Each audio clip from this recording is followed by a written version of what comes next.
介に預かりました清水です。よろしくお願いいたします。約20分の時間いただきまして、今最前線で自動運転がどういう状態になっているのかということを、たまたま SIP のメンバーとして5年目を迎えて、あと海外のいろいろセスとかモーターショー等で海外の自動車メーカーの話を聞いてきたのを少しまとめながら、技術領域、特に安全領域のところにフォーカスしてスライドを数枚作ってきました。でちょうど2019年、ネットを見てたらですね、なんか日本の自動車モビリティ、モータイゼーションの100周年に当たるそうなので、100年前の1919年に最初に上野の駅前かな、公園の前に信号機ができて、最初の免許制度、確か三井銀行の頭取さんが乗る運転手さんが最初に免許を取ったというのがインターネットに出てましたので、ちょうど日本の自動車モータイゼーションも100年目を迎えた、その節目なんだなという気がいたしました。はい、で下に書いてある写真なんですが、皆さんの左手がですね、フォルクスワーゲンのセドリック、セルフドライビングという意味のセドリックで、日産セドリックとはちょっと違うんですけども、右側が、今年の第4四半期か来年ぐらいに、シリコンバレーの南にあるサンノゼという、IT 長者が暮らす町で、メルセデス・ベンツの S クラスの、ロボットタクシーを、ボシとダイムラーで運用すると。でまだ最初はドライバーが乗るんですけども、いろいろ事業家の話を聞きますと、やっぱりアメリカのタクシー運転手さんの人件費非常に高いそうなので、車両コスト3000万ぐらいでも人件費がなければ、ペイするというペイラインのもう試算が経営的に出てきてますので、この S クラスは屋根の上に4つぐらい高いライダーを乗っけてますから、多分生産だけで1000万ぐらいするんですね。しかし将来的にはドライバーがいない車でペイすると。で、彼らこれがアメリカ中の、ラストワンマイルなのかもしれませんが、サンノゼのその市長を中心にして住民の富裕層を集めてコミュニティを作って、でどういうタクシーだったら乗りたいかって言ったら、やっぱり一番高級車に乗りたいということなので、こういう S クラスを使ったということで、ほとんど、技術開発はダイムラとボッシュで一緒になってやってるものです。はい、これがSIP の、第1期の最終的にまとめた図ですが、右側がODD の制限の条件が緩くなる、縦軸が SAE のレベリングですが、ご存知の通りラストワンマイルの物流あるいはロボットタクシーのようなものと、それは走行条件を厳しくしていけばですね、速度を下げて、例えば道路に磁石が入れたりとかですね、いわゆる ODD 次第ではもうレベル4ができるよということで、英平とか輪島とか、あといろいろ今年は道の駅を使った道路局も実証実験に参加するということで、この物流の方が日本ではかなりサービスと物流の方がニーズ的にはあるんですが、自動車メーカーのこのオーナーカーの方の、高速道路におけるレベル2からレベル3に向けた、技術のチャレンジをしています。でレベル3がどんな意味があって、本当にユーザーがそこにお金を払うかどうかというのはちょっと置いといてですね、技術領域では、レベル4に向けてレベル3というシステムをやはり開発していかなきゃいけないだろうというのが大方世界の、自動車メーカーの考え方です。特にドイツの、アウディがレベル3最初に世界初のレベル3を実用化したいなんてことを言ったもので、ライバルとなるメルセデスも一応技術開発はやる。トヨタも2020年に向けてですね、チームメイトコンセプトのレクサスの LS が日本で市販されますが、レベル3に近い技術を持ってますが、運用とすればまだトヨタの場合はレベル2として運用すると。先日 TRIAD、 この日本橋にあるジェフ・カフナー CEO の下でワークショップがあったんですけども、ETC ゲートか ETC ゲートまで全部自動でいくと。ただしハンズオフはするけども、目は前方監視アイズオンなので、厳密的にはレベル2で運用すると。でそういったところでメーカーによってですね、同じような技術を持っていてもレベル3でチャレンジするのか、レベル2で高度化しているのかっていうのは、実際に車両が世の中に出た時の運用の仕方、それから国の制度とか、あるいはユーザーのニーズとかウォンツとか、そういったところによって使い方が違うのかなという気がいたします。はい、で真ん中にちょっとブルーで円囲ったんですけども、どうもその大中のレベル3とラストワンマイルのレベル4だけではなくて、もうちょっと真ん中にいろんなものが出てくるんじゃないかなということが予測されます。で例えば電動車両で見ると歩行アシストとか小さな車とか乗り物がもっともっとモビリティが多様化しているといろいろパーシャルで自動化できるものが出てくるとするとですね、こういったところにとらわれないなんか新しい技術あるいは新しいシステムが出てくるのかなという気がいたします。はい、でこれご存知の、レベル1、2、3、4ですがちょっと下に内閣府がまとめた障害者の白書を見ていたらですね、約、436万人、知的障害者とかいろいろいらっしゃるんですが、少なくともモビリティが使えるという障害者の方々が日本で436万人、アメリカ600万人ぐらいということなので、どんな人も移動の自由をということであれば、やはりこういう自動化、高度化の車は必要なんだろうなという気がいたしました。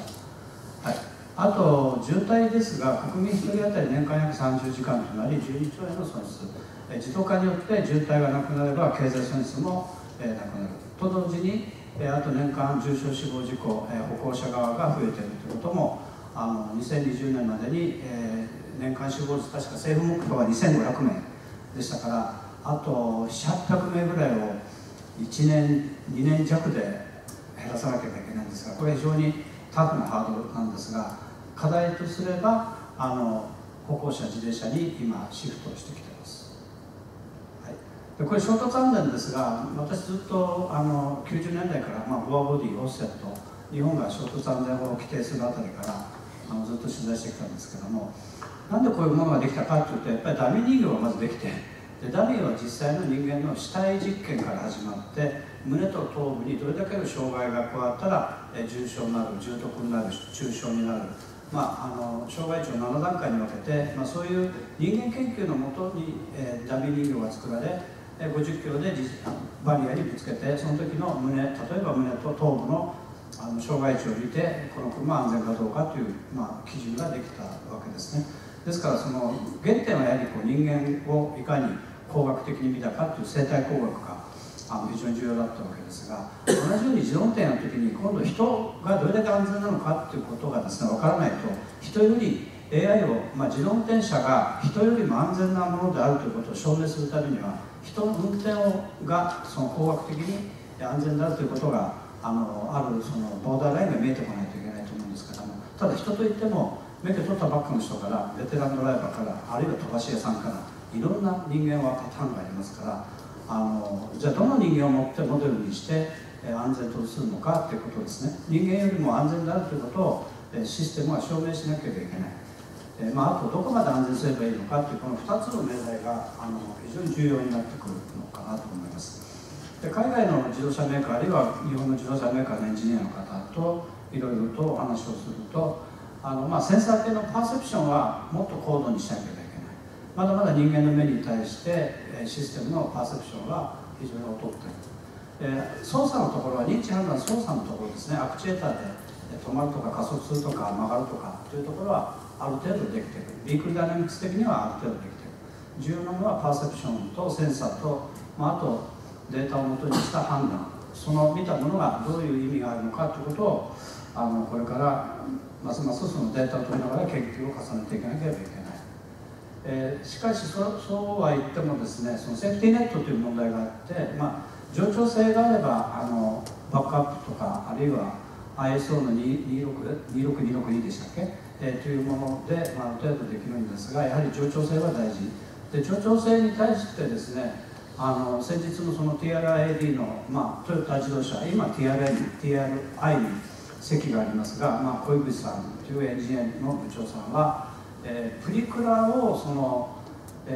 ショーファーとガーディアンという考え方をトヨタ持ってますが、もしレベル4でショーファーでもし何かシステムに問題があったときには、最後はプリクラで、安全のセーフティーネットを作るんだということを言ってます。ですからガーディアンという、レベル B の高度運転支援がレベル4に対するその一つのリダンダンシーになるというような考え方もトヨタは考えているようなところがあります。で同じようなことはメルセデス・ベンツドイツを中心にした自動車業界のチームも言ってまして、事象を4つに分けてですね、人でもシステムでも絶対避けられない事故、どっちでも簡単に避けられる事故というパターンをこう4つに区切って、その中で実際の起きている交通事故がどのパターンになっているのか、人だったら避けれた、人だったら避けれなかった、システムだったら避けれた、あるいはその逆もあるだろうということで、そういうふうに事故ケースを実際のユースケースごとに事故を分類して、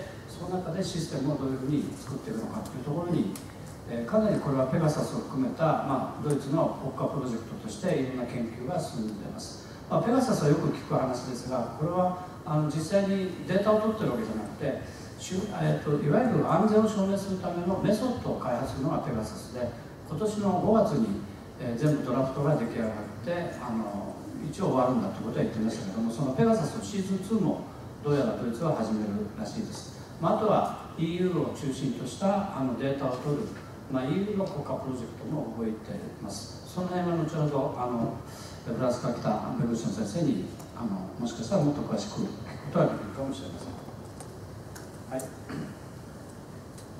はい、人より安全であることをどうやって証明するのかというのは非常に難しいところですが、ODD を設計してシミュレーションして安全を証明するという、衝突安全でやってきたようなやり方をやっぱりやるんだろうなという気がいたしますが、ポイントはその先ほど申し上げた通り、人は何なのか、人はどのぐらいの運転する人が安全だと言えるのかというところがですね、非常に難しい。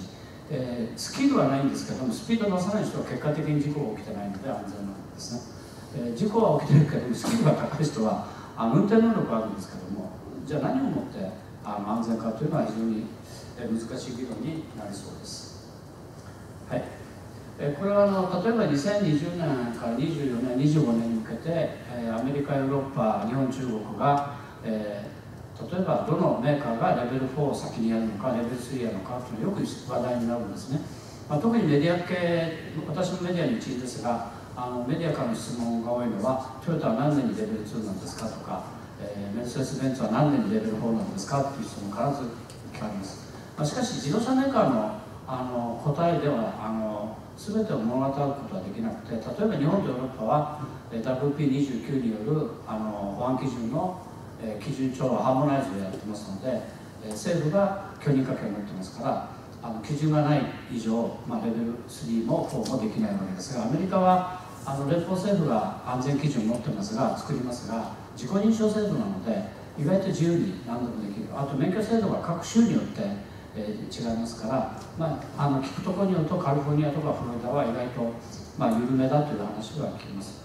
そうすると日本とヨーロッパとアメリカが制度が全く違うので、例えばそのディーゼルゲートの問題もそうなんですけども、アメリカでできたことは何で日本でできないのかというと、日本とヨーロッパの場合はまず基準をしっかり作って、政府が型式認定を与えるので、その基準作りのところが今非常に難儀をしているというか、大変なところに今議論が差し掛かって、アメリカはできるところからやっちゃえみたいな話がありますが、どうもでも GM あたりに今年のデトロイトで話を聞くと、レベル3に質問すると、なんであなたはレベル3にこだわるんですかみたいに逆に質問されるんですね。ですから2とか3とか4じゃなくて、その交通のユースケースの中で ODD あるいはジオフェンスを決めて、そのパーシャルで自動化できればいいだろうみたいな考え方がすごく現実的にあって、やはりアメリカはもうマーケットのことを考えて、そういうものを世の中に出した時にお客さんがお金を出して買ってくれる商品じゃないと、その技術が世に出せない。世に出せないということは世のため、人のためにならないということで、かなりのマーケティングの要素が入って、自動運転の車両とかあるいはシステムの開発をチームとしてやっている、そんなイメージですね。で今技術水準と法制度と社会重要性の3段階に分けたんですけども、ちょっと前まで私は法制度が一番難しいかなと思っていたんですが、最近は今井先生のご活躍もあって、法制度の方がちょっとハードルがうまくいきそうな感じが委員会で先生の話を聞いていて、むしろ社会重要性が一番厄介で、こういったものを世の中に入れるときに人々が本当にそれをお金を出して買ってくれるのか、そういうものを提供する事業者がちゃんと現れるのか、行政にやらせたら全部そこは税金になりますからなかなか進まないんですけども、そうなってくるとこの社会重要性がすごく重要で、ここはユーザーのニーズとか、ウォンツが必要になってくると思うんですね。しかしなんか社会重要性という言葉が結構魔物で、その言葉を使えばなんか社会のことを考えたように、いろんなこういう委員会出てると必ずバズワード的に出てきてしまうんですけども、しかしその社会重要性の実態は何なのかというのはすごくその日本の中でも地域によって東京の人々が求めるものと地方の人々が求めるもの、お年寄りが求めるものと障害者が求めるものと若い世代が求めるもののモビリティのリクエアメントが違うわけですね。そうなると例えばエクセルファイルを作って全部そこにどんなユースケースニーズがあるのかということをしっかり書き込んで、その中で共通できるようなものはそのモジュール化するような、その社会システムというかエコシステムとして開発していかなければいけないのかなって最近ちょっと思ってるんですが、いろんな委員会で社会重要性というのは今非常に重要な課題になってきてますが、なんか委員会終わって家帰るとですね、その分かったような気に自分でなってしまうんですけども、じゃあもう一回自分でそれ400字でレポート書けって言ったら書けない社会重要性って何だったんだっけみたいな、そこはその法律の問題よりもむしろ一番最後に乗り越えなきゃいけない高いハードルなのかなという気がいたします。最後ですが、これはヘルシンキですけど、フィンランドは自動車メーカーないんですね。ないので2050年に自動車所有ゼロを目指しています。全部シェアリングするということで、ヘルシンキの都市計画局が描いた絵がこんな絵なんですけど、右側にちょっとアシモがいるのがおかしいなと思ってるんですけど、こんな新しい多様なモビリティがおそらく2050年ぐらいになったら街の中を走り回るんだろうなと思うんですが、ただ大事なことは都市のデザインも一緒に変えていかないと、道路ももちろん道路再編も変えなきゃいけないし、最近ディベロッパーの方からよく質問されるのは、2050年もうディベロッパーチームはジオラマを作って 3D プリンターでジオラマを作るんですけども、駐車場どのくらい用意したらいいのかっていうのは切実に聞かれるんですね。でも2050年になっても今と同じような駐車場を作ってたら、多分それはイノベーションとしては失敗であって、駐車場ゼロとは申しませんが、そのシェアリングとかライドシェアリング、カーシェアリングによって、MaaSの出現によってですね、都市部はもっと車の利用率を上げて、絶対的な台数を下げて、環境負荷を下げて、私たちの暮らす生活空間をもっと広げていかないと、豊かさっていうのはなかなか手にできないんじゃないかなと思ってます。はい、以上非常に簡単ですが、この後私ちょっと6時半頃に失礼させていただきますので、最後の方の質疑応答を受けることができないんですが、今先生の方からちょっとお許しをいただいてますので、何かわからないところあるいは質問があればちょっと手を挙げて。宮城先生いかがですか何かございますかマイク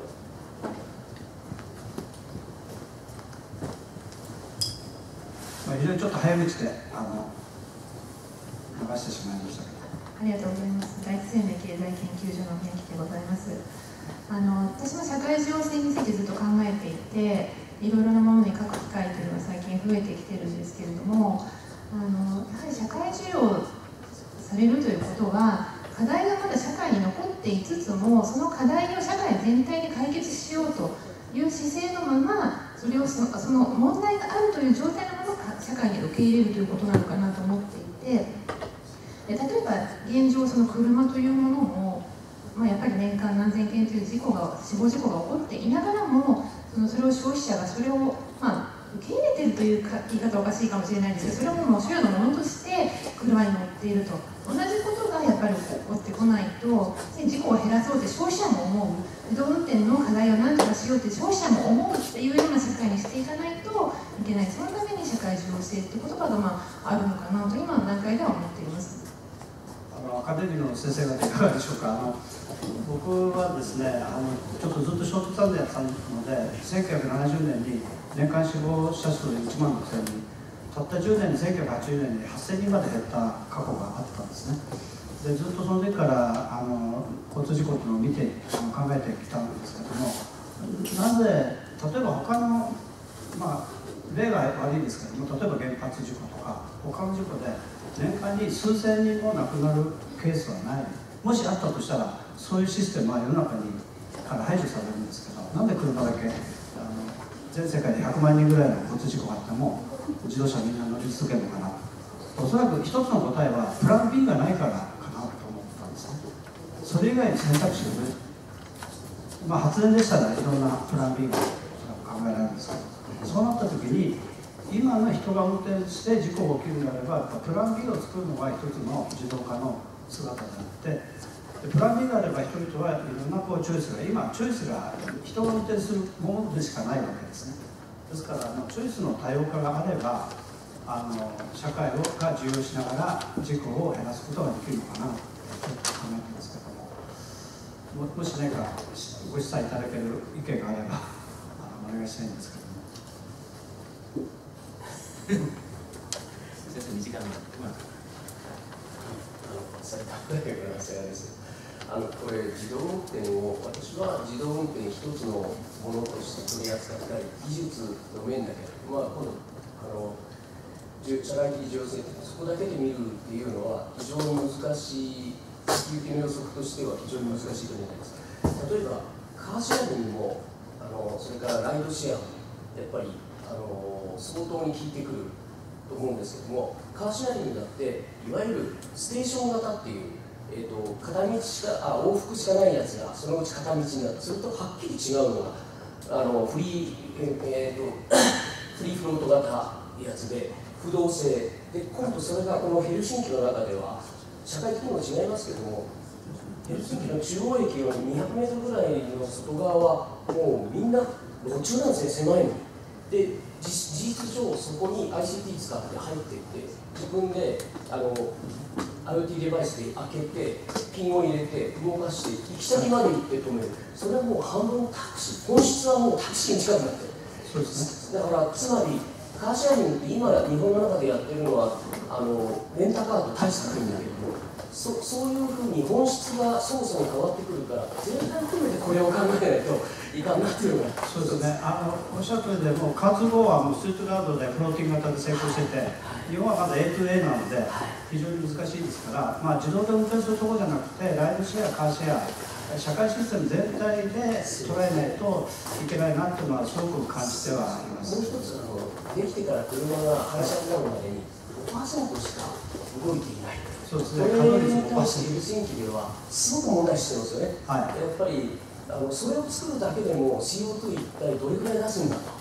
でむしろそういうものの利用率を高めるということを一つには自動運転で、それこそ清水さんおっしゃったように、駐車場なしで使うところに、自動運転でいくというのが一つある。だからこれは総合的な形で考えるっていうことをしないと、一つだけこうですよっていうのは多分もう全然見当がつかないと思います。もう以上です。100% 賛成です。ですから社会、いわゆるスマートシティあるいは社会システムとして全体をやらないと、もう単品で自動運転だけでは世の中は問題解決できないですね。でそこを、宮城先生といろいろ委員会なんかで社会情勢の本当の、姿、価値を分かりやすく伝えていかないと、自動で走る車のことばかりがイメージされてしまうんですけども、ちょっと時間オーバーしてしまいましたけども、ご清聴ありがとうございました。よろしくお願いいたします。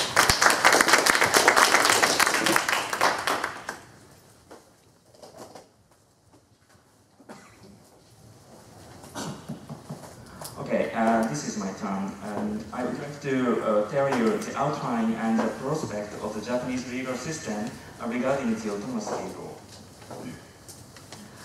Well, this is a very outline of the present system. Firstly, Geneva Convention.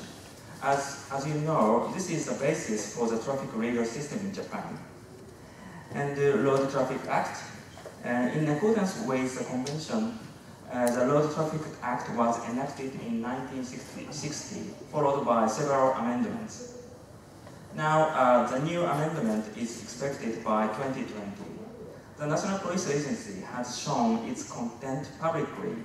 It includes, for example, this one. as you can see, a lot of contents are expected to be realized soon. For example, the definition of the device for autonomous driving, or the definition of the driving itself, and the device to record the autonomous driving. Maybe our colleagues, two colleagues will refer to this kind of technical point. I just touch on the expected and planned items in the new draft to the Road Traffic Act. And again, the recorded data and the data disclosure. Well, with respect to the data disclosure, I think it's a very sensitive legal matter. According to the official explanation, the driver within the autonomous vehicle is obliged to disclose the recorded data to a police officer when defective maintenance of the autonomous vehicle is suspected. Police officer shall request its disclosure to the manufacturer of the date recording machine when it would not be possible to check the data on the spot by the officer. These are very ambitious revision, I think, but it includes several sensitive problems, such as protection of freedom for passengers or their right to the personal data. Will it work duly?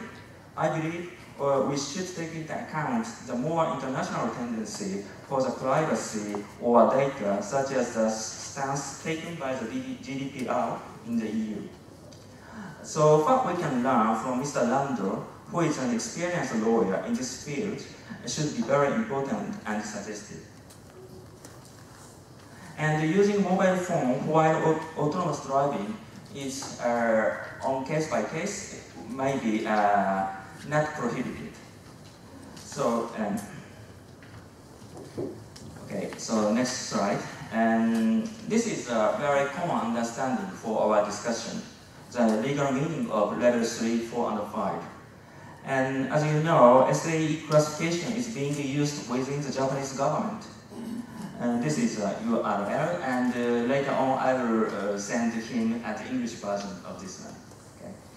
And level 3 is a mixture of level 4 and more before override, and level 2 and less after override. This is not the definition or the explanation taken by the government, but as a researcher, I continue saying this type of understanding. And according to my not so wide understanding, level 3 is not so a safer way of driving to the passenger, who is obliged to be vigilant to the possible override request from the autonomous driving system. So, we have to check our understanding by using this case. In this case, 4 characters are present. X, a passenger in an autonomous vehicle, we call say later AB, who took over its driving command. Okay? And Y is only a passenger in the autonomous vehicle without becoming the driver. And A, a driver of a traditional vehicle who began dozing in it. And the victim's car, within the victim's car, V1, victim 1, is a driver of another traditional vehicle that was following the AV in the next lane. And V2, a passenger of the TV2. Okay. With using these characters, we consider the following scenario. Okay. The autonomous vehicle was running, the blue one, under the level 3 on the left side of a public road. In Japan, drivers and cyclists must keep to the left. Then X within a blue car recognized that traditional vehicle, the white one, which was running on the opposite side, was about to cross the center line. X expected that the autonomous vehicle was to be hit head-on by the white car within A. At the time, the blue car was running under the level 4. As I said, the level 3 is a mixture of level 4 and 2, and level 4 is expected to function before a passenger takes over the driving command to down the level from 4 to 2 and below. So the autonomous driving system of the blue car is supposed to take the safest way of driving. But in this scenario, unfortunately, the system didn't work quickly enough for the AV, the blue car, to escape a head-on collision with a white car. So X, by his personal decision, intervened the system to take over the driving command, given that it was possible, and became the driver. He turned the vehicle to the left, resulting in the crash with a red car, or foreign car. And as a result, V1 and V2 were killed. Okay, I would like to use this very typical type of the case. This is a big picture. Okay, and the firstly, in this scenario, let us check the case from the legal viewpoint, from the tort was civil liability. Is X in the case liable for tort for his negligence by section 709 of the Japanese civil law? The important elements for tort are, in this case, firstly, predictability of the crash, and secondly, avoidability of it. Isn't the human driver of a passenger, in this case X, who relies on the autonomous driving system devoid of negligence? I suppose X might not meet the requirement. I do understand that there is another different kinds of objection to my temporary result, but it's a very starting point that if we consider strictly the meaning of the negligence, in many cases, X cannot be said to be negligent driver. Then a special form of tort. As you know, Automobile Accident Compensation Act, in Japanese, 自動車損害賠償責任法. And in this act, not a driver, but an operator of a vehicle who benefits from its running is liable for damage resulting from an accident, not a driver. So under this act, virtually a no-fault liability scheme has been achieved in Japan over decades. Is this scheme also to be applied a person within the vehicle running with a level 4 and more, in this scenario to the person X? It is to be discussed more. And the person is, for example, X is a male passenger and cannot control the driving of the vehicle. Okay? Then the administrative law perspective. So the Gyoseiho, and in this area, we have checked the State Redress Act, or Kokabaisho Sekin Hoken, which is enacted in 1947. This is a special mode of the tort. Under this act, central and local governments are responsible for supplying the citizens with appropriate laws and related circumstances for autonomous vehicles. If they did not make the suitable laws that could reduce the risk of autonomous vehicles' involvement in an accident, they could be liable for this omission of their duties. Well, how is the situation in the similar context in France? What we can learn from Mr. Landot, who has a lot of experiences in working with the local and the central government in France to implement the safer road circumstances, is very, very important and suggestive. And the last and most difficult to solve is the criminal law perspective. Okay.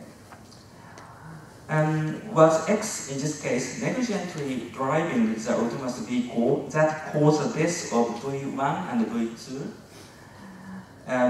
Criminal negligence consists of the objective and subjective element of the crime.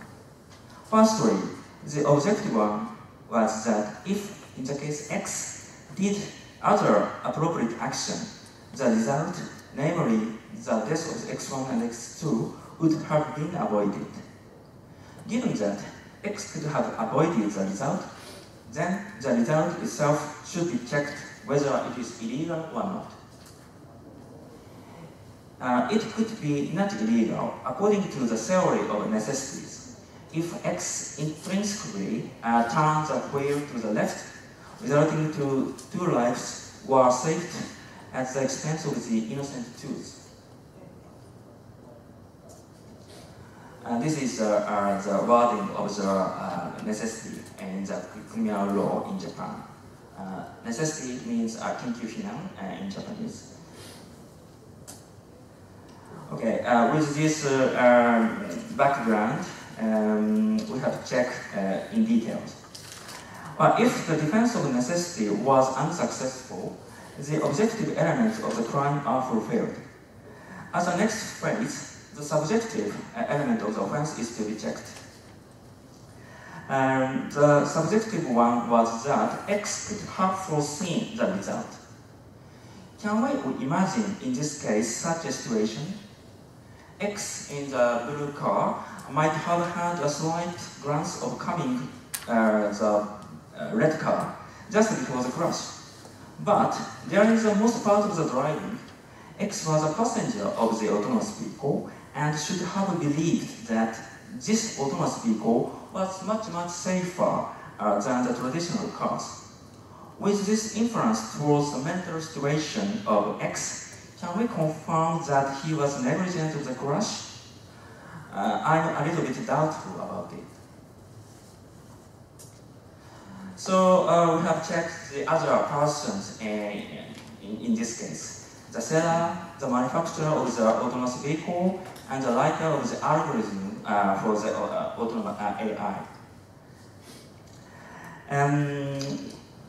With regard to their respective behaviors, failing to take preventive actions against a possible crash is to be checked. But it seems to be very difficult to confirm that they were criminally obliged to take such precautious actions, as they can't expect the complete crash at all. What they could have expected was a very vague image of a crash, the possibility of which was too low for them to impose a criminal obligation. So, if the human beings, namely X and the supplier and the manufacturers and the writer of the AI were not to be held liable for criminal negligence offense, then could we consider the AI's criminal liability?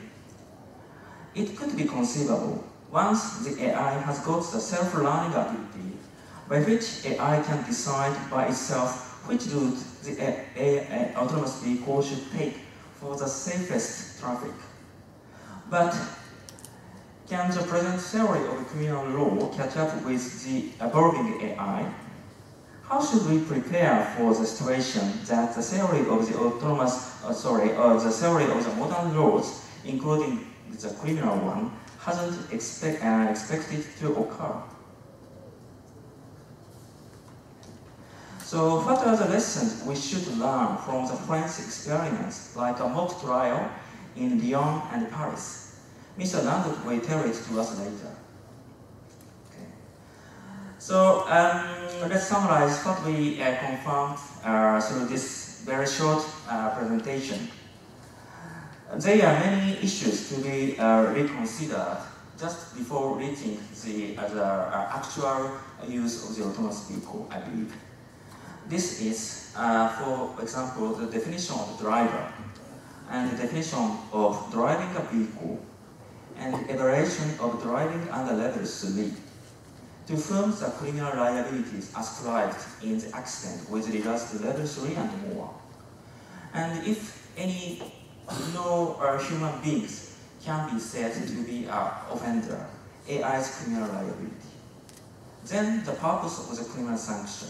There are mainly 4 purposes: retribution, deterrence, rehabilitation, and incapacitation, which stance should be used or can be used to the future reconstruction of the criminal law.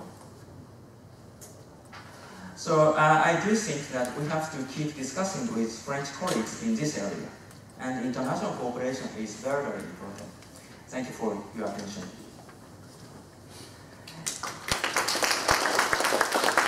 すみません、この後ちょっとラントさんのプレゼンとカロリーヌさんのプレゼンは長いので、この段階でごく短くご質問ある方はおっしゃってください。後で、清水様も入れて、清水さんお帰りになるまで4人、その後3人でディスカッションをし、質問を受けたいと思うのですけれども、今はすみません、ちょっと英語だけで書いているので、お分かりにくいところが多々あったかと思いますので、図などを見ながら何か思いつかれたことがあれば何でも結構です。佐藤さんいかがですか。ありがとうございます。ご指摘いただきます。英語でもいいですよ、佐藤さん。いや、日本語でとりあえず。やはり、この今のプレゼンの中では、クリミナルローのところが非常に気になっております。で、毎回なんですけれども、その AI を罰するかというところが、多分理論的にはあるのかもしれないけれども、なかなかこれ実務的には難しいんではないかと思うんですが、その辺に対する何かアイデア等ございましたらお聞かせ願いたいです。He asked that how we can penalize AI should be the next and very important matter, and he also thinks that it is theoretically could be happen, but in reality, what kind of schemes should be provided for this kind of newly item to penalize AI? And I have to answer this one. And yes, thank you very much. And in this May, in the criminal law society, I have to say something about this very touchy problem. But unfortunately, maybe I'm the first and the last person to say that AI should be criminalized from the purpose of the criminal law sanction. I mean, from the deterrence perspective, and when the AI has got an self-learning ability by which the AI itself can find a safer way to continue learning, and then we can use that as a criminal sanction to penalize it. For example, by amending the algorithm within the AI and so on, because we don't have to wait for the new type of the human beings to use the criminal law. As long as I believe only a fellow with our society should be a target of the criminal law. But maybe it's my only answer. So, 平子さん何か関連して AI のところでどうぞ。英語でいいですよ。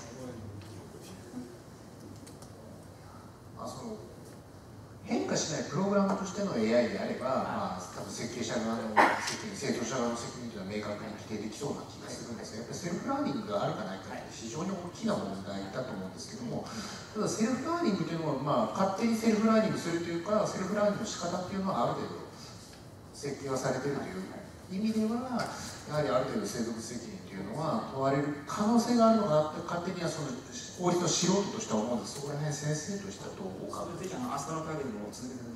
He says that before the AI has got a self-learning ability, the power to calculate is set up by the manufacturer. So in this case, a kind of manufacturer's liability in the civil law should be imported in the criminal law theory, and I completely agree with it. But so at the time, the negligence offense should be used to penalize the backyard person like manufacturer or the seller and so on. So again, I completely agree with you. 他に何でもいいですよ。中村部長。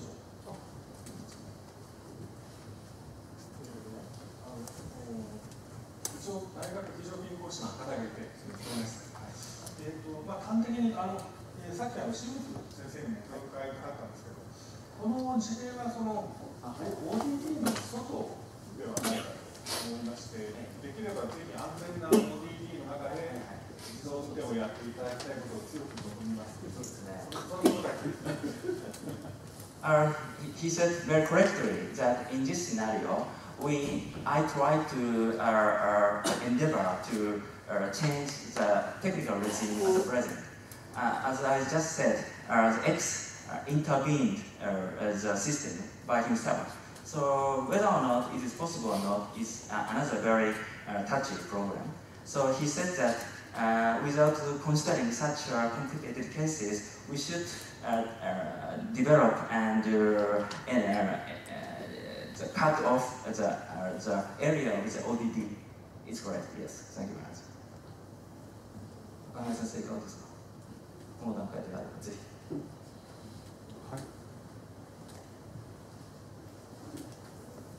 刑法とか刑法を囲む環境は事故が起こったときに誰かが責任を取らなければいけないと、どうしても誰かが責任を取らなければいけないという仕組みになっているのかどうかということです。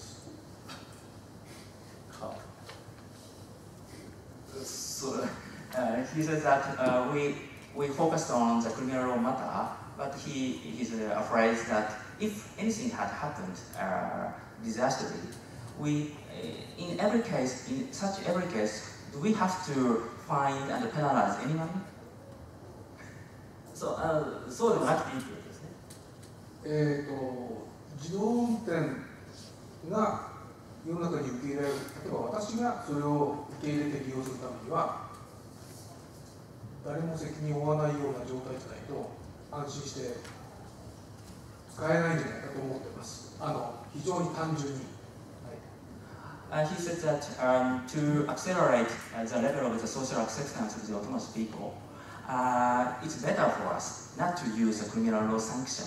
Instead, this is in my opinion, by using the tax or any kind of the insurance policy, the harm occurred should be distributed within the society itself. Yes, again I agree, but if the damage is very dramatical, for example in this case, V1 and V2 were killed, in such a case, I again think that criminal law sanction is needed to fine anyone. わかりました。後で、はい、納得したという意味じゃありません。それは、それはね。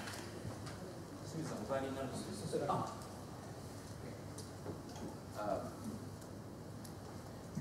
If I thank you very much for your question. I allow myself one sentence on that topic. What you say is said by a lot of people in Europe. But I point out two elements. One, the one point that is raised by Professor Imai, that criminal law still has its function of socialized revenge or penalty that we still have to have in mind. The second thing is that I think you're right, sir, but for when all cars will be level 5, which will take some time, but the mix between autonomous cars and the example with level 3 is probably the most tricky with the level 4, because the driver is still supposed to be responsible by taking back his car, but might do that first later than the engine, that is for sure, but might be negligent in not taking care of his car. So as long as we have a mix between normal cars and level 3 or 4 cars, or autonomous cars and not autonomous cars, I think we still need criminal law. In this example, maybe the white car made a mistake that could lead to criminal law, that's one. And two, the driver is still supposed not to be negligent in driving his car, but all the examples we have, especially with Tesla drivers in the US, make us think that drivers with level 3 cars, in fact, for Tesla, will very fast lose their attention. Except if we implemented the cars, which is supposed to be done, but not so much, things to wake up the one who is in fact losing his attention. Thank you. Right. His point is very appropriate and to the point, so we try to consider his opinion later on. Sorry, I've been... It's okay. では、今から彼のプレゼンに移っていきます。先ほどです。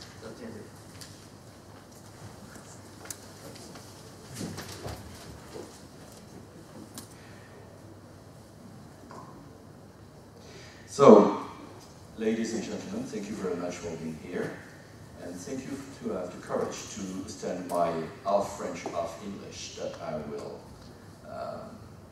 try to talk, to use. So I've been asked to introduce myself. So to summarize, I'm an attorney at law, a lawyer. I teach all of it too. I wrote quite many books, 31. And my law firm, 30 lawyers or so, our clients are the central government, the French Republic, two ministries especially, finance and environment. But many of our clients are transport facilities, public transportation organizations, including the ones that develop in the Paris region new systems of cars and bicycles, and I worked on several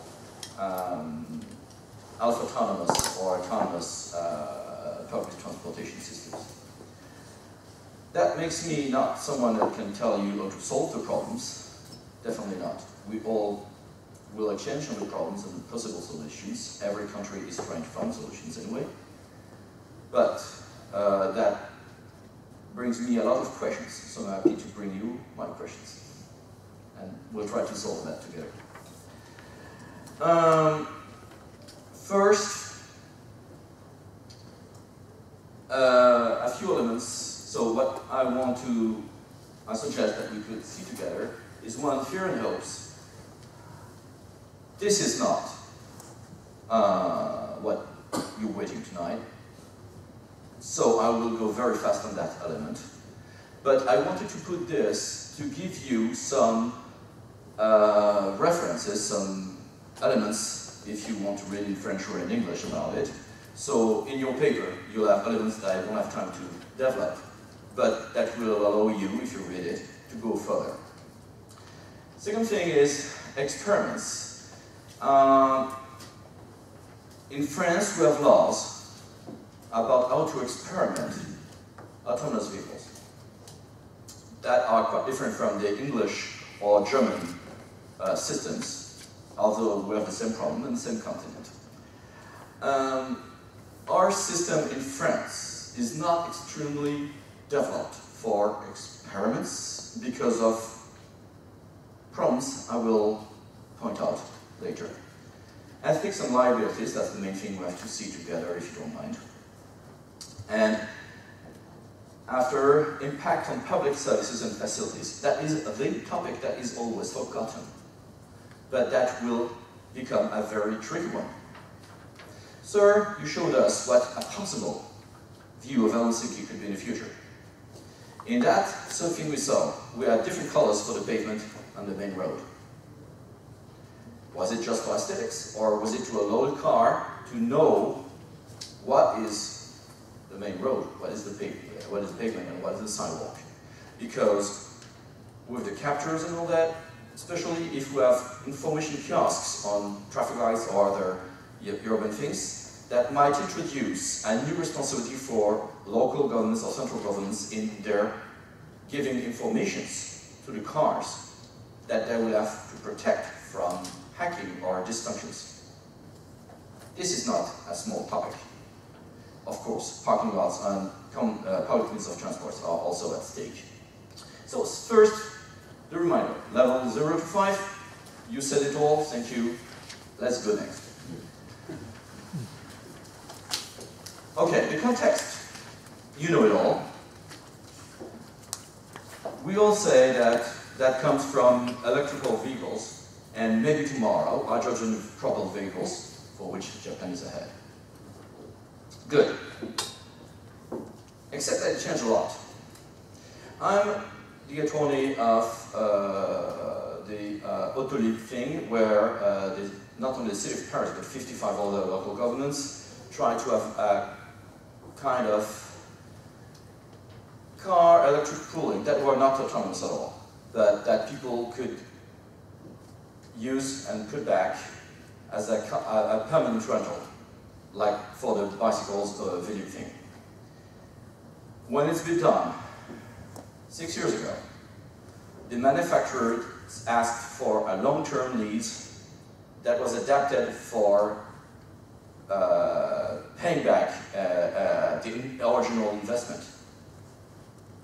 Not even 3 years after. The norms of batteries, the length of charging the batteries, the system of batteries had completely changed and was not in accordance with the term of the lease of the contract that could not be changed under French and in fact European law. So electricity in the cars is not only a major element that leads us to this kind of revolution, but we have to keep in mind that the cycle of revolution about this is completely changing. The Autolib system I'm mentioning, where people could rent cars, just the car, they enter into the car, put it back. They had to put it back in places where they could be charged.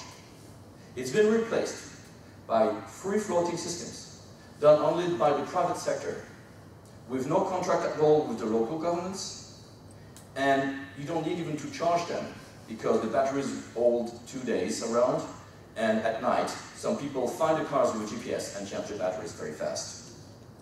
Same thing for scooters, manual scooters with electricity that are charged even by people for pay. So all the electric system and the revolutions about that change every 5 years. The way we try to organize that in France doesn't go well with that cycle of technical revolution. The change in the field of goods, we all know that through our films, records, sometimes books, that we go for renting and not possessing the things for good. So we download movies, records, we have all that digitalized. The new generation, especially in studies, show that to rent a car that is not their own for a short while, changing a thing, is something that is in everybody's mind. That completely changes the perspective. When we see with autonomous vehicles, we are going to change the traffic and the parking lots. That completely differs in its results if we are possessing that car that has to go to a parking lot somewhere, maybe on its own, long term, or if we are renting that and it turns, so it's not the same number of cars. And if we just possess it for a few hours, rent it, it's a completely different situation. And is it going to be done by private companies or by the public sector through contracts, which would be more in the French tradition, but that is something that is probably less relevant in the future. And these private companies, because they have a contract with the local government or because they do that on their own, will be the ones with the information kiosks on the traffic lights, however, to interact with the car, to give more info in addition to the sensors, captures, and cameras? Or will this information kiosk be driven by the public authorities? So we see that these revolutions, the way they combine, can lead us to very different futures, even legally. Big data and GPS, of course. When, for example, these cars in France, Autolib thing, that were rented, first, we couldn't imagine that people, even 7 years ago, could find the car available with the level of accuracy that we have today with today's GPS. But big data also leads us to problems of hacking and cybersecurity more than a few years ago. Artificial intelligence. There's been questions raised about it.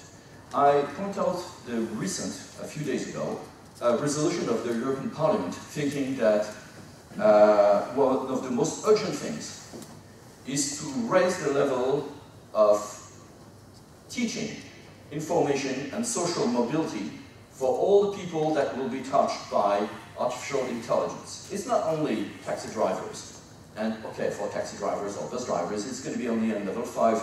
We can say it's going to be only in 5 or 10 years.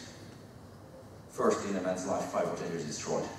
And 2, even lawyers, we have to learn. We have to adapt ourselves to big data and artificial intelligence, even in a case predicting that were really not very efficient things 5 years ago and start to evolve very fast. So this is a major issue that will not only apply to autonomous vehicles. And structural revolutions concerning various public services and facilities. that I don't want to talk about because I would take hours because it's so fascinating and I love it too much. So many observers think that law is considered as the main blocking point at this path. I don't think it's true. I don't think it's a blocking point. But it's true that we have to evolve fast and think fast, which you all know. If not, you wouldn't be here tonight. But I do think that we have to consider adaptations for this law in several steps. And as Professor Imai's example showed very well, cars of level 3 and 4 with normal drivers will lead to problems and needs legal solutions that will differ than when we will have only level 5 systems, as I try to express in my answer to Sir.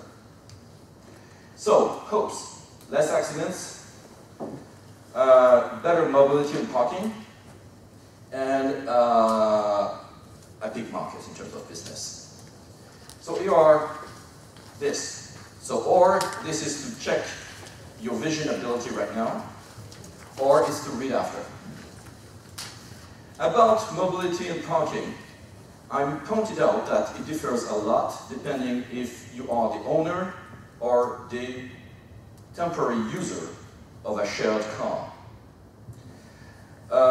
First experiments in California showed us that some people could try or it was theoretical experiments, that could try to leave the car, turn around on their own, and you go back in the car. Then mobility might not be improved short term. And I have a real concern that when the University of Toronto tells us that we'll have 62% improvement of parking lots use, or other things like that, I'm not sure it's going to be true during the first periods, because it's going to be time for us to adapt our city. That new tool might be very convenient for people, so people who use the public transportations might go back to cars. And and if the car is autonomous and turns around, we have elements to solve. So we have really to think also of our legal systems in consideration of these temporary problems. Many people in France think that it still should be led by the public sector. First, because it's a French natural attitude. Definitely, that's in our genes. And two, because it would make us prohibit easily the people who would use their car turning around with no reason, waiting for them to have finished shopping or whatever. About the fears. In France, we have a lot of privacy concerns. Privacy concerns in France and Germany, including for historical reasons, are topics that are taken extremely seriously. And you mentioned LGBT, I always forget the way to say it in English. That is a big element. In Germany, the Insurance Companies Federation has got from their government, the German government, that when it will lead to autonomous cars for liabilities for security reasons, but mainly for question of torts and cases, trials, to have recorders, black boxes in the cars. This is already the case in trucks in France for labor law reasons and speed limit reasons, but it's not in individual cars. And each time it's mentioned as a possibility because of autonomous vehicles, all the non-government, all the liberties groups raise that it's not possible. That would lead too much, combined with information of where you go, combined with information you have from your cell phone and your credit cards, that would lead to big concerns in terms of privacy. And your four neighbors of China are, with their systems of social credits, lead us to quite a few fears too. So if you combine all that, it's a matter of concern, at least. In France, a big one. Cybersecurity is also a big element. do have in mind that we don't have the same terrorist risks in Europe that you live in Japan, so it's a big topic for us. And employment of business, of course. In France we have 60,000 taxi drivers and 25,000 Uber drivers, plus of course all the bus drivers and tramway drivers and metro drivers. That's not, and there are very little strikes in France. So, how do we do experiments? Professor Takeyoshi Imai's lecture just underlined the importance of the Geneva Convention of road traffic. As you know, we also are part, unlike Japan, of the Vienna Convention, but it's more a theoretical distinction than a practical one. That Vienna Convention has been modified in 2015, enforceable in 2016, to allow autonomous vehicles. Except that there are big debates among countries for which Professor Imai is much more knowing about than me. So what is written is this, and this is definitely okay for level 3. There's a debate about level 4 and 5, because in this Vienna Convention we need to have a driver able to go back to the controlling of the car. Or in level 3, the guy is there, he's driving, okay, the driver. In level 4, he has to keep that in sight, but if he's texting, phoning, even going to somewhere else in the car, it's not necessarily against level 4 standards. So then, is he still in charge of the car enough to comply with this Article 8.5 and 5bis of the Vienna Convention? That's debated. In level 5, it doesn't work. That is for sure. Most countries say, come on, that's the responsibility of the driver, even in level 4, to take care of his car, so it becomes his responsibility, his liability, if he does something else than controlling his car. But we still are under the Vienna Convention system. Except when you leave your car in a parking lot, because then the car will self-park if you want really to gain time in parking lots. That's an old position. That's, if I understood well, Professor Imai's position. That is mine too. It's not our Supreme Administrative Court's position, and it's not our Ministry of International Affairs position. And I see your surprise. Let's say that they are very, very cautious people. And so that makes a huge contrast, because in France, then it's easy to experiment. So we already experiment level 5 vehicles in many places, in closed places, even in a nuclear plant. We experiment on self-regulated lanes or different things like that, but it needs to be level 3 with someone really taking care of his engine, his vehicle, to work. But in fact, between 3 and 4, it's okay, because you can always say, we experiment level 4 and we just ask the driver to be on the driver's seat, but then we're still compatible, I think. That annoyed a lot our President Emmanuel Macron, who announced the 13th of February of this year that we are going to speed up a little bit all that and experiment, including level 5, but then on special lanes. It's not clear yet, you know, if it's going to be in highways and all that, but it's probably going to be included in the Transportation and Mobility Bill, l'orientation sur la mobilité, that is being debated in the Parliament right now in France. So today, if you want to enforce and experiment autonomous vehicles of level 3 and 4, but then you'll say that the driver has to be really near his driving position. One element is that everybody thinks that when we reach level 4 and 5, that will also mean change inside the habitat, inside the car itself, because the people will move more inside the car. That's another element. So you use this text. So the future bill, l'orientation sur la mobilité, I pointed out, and these two texts about experiencing. If you are interested in the topic, I suggest that you download on the internet the official program of development of autonomous vehicles in France of May 2018. That is 150 pages, something like that.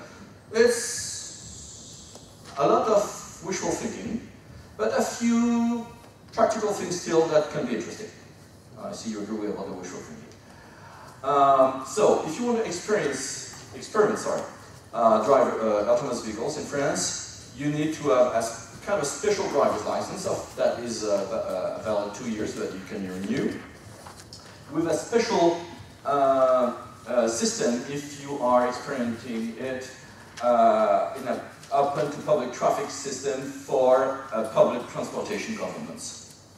So it's been developed in La Rochelle, Douai, and a few other, but often on a bit too short places. But in Paris, for example, but it's a very different legal situation. Two lines are completely automated, line 1 and 14. But that is a very different topic, of course.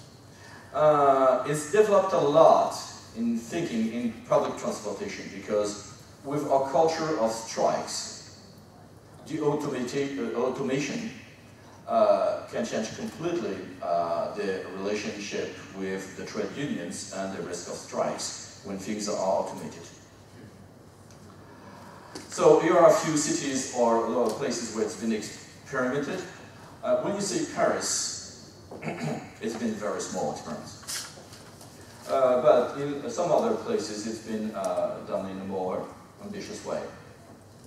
So if you want to do that, you also need to respect the privacy rules and the Information and Liberties Committee, that is an independent authority that is quite important in our country, that can give big fines,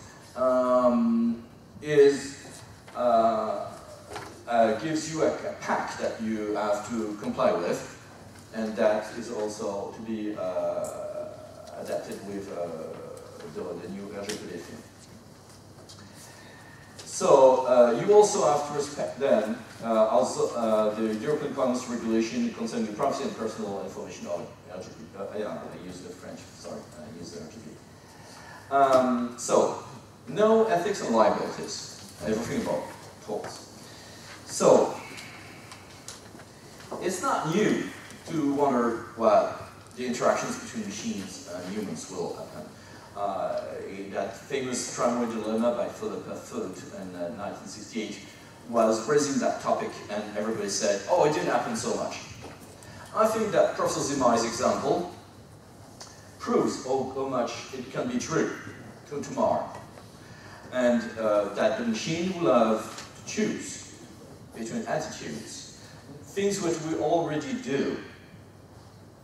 We are, if we see a human being in front of us, we'll all brake and we'll probably go on that side or that side, depending if there's some people or not.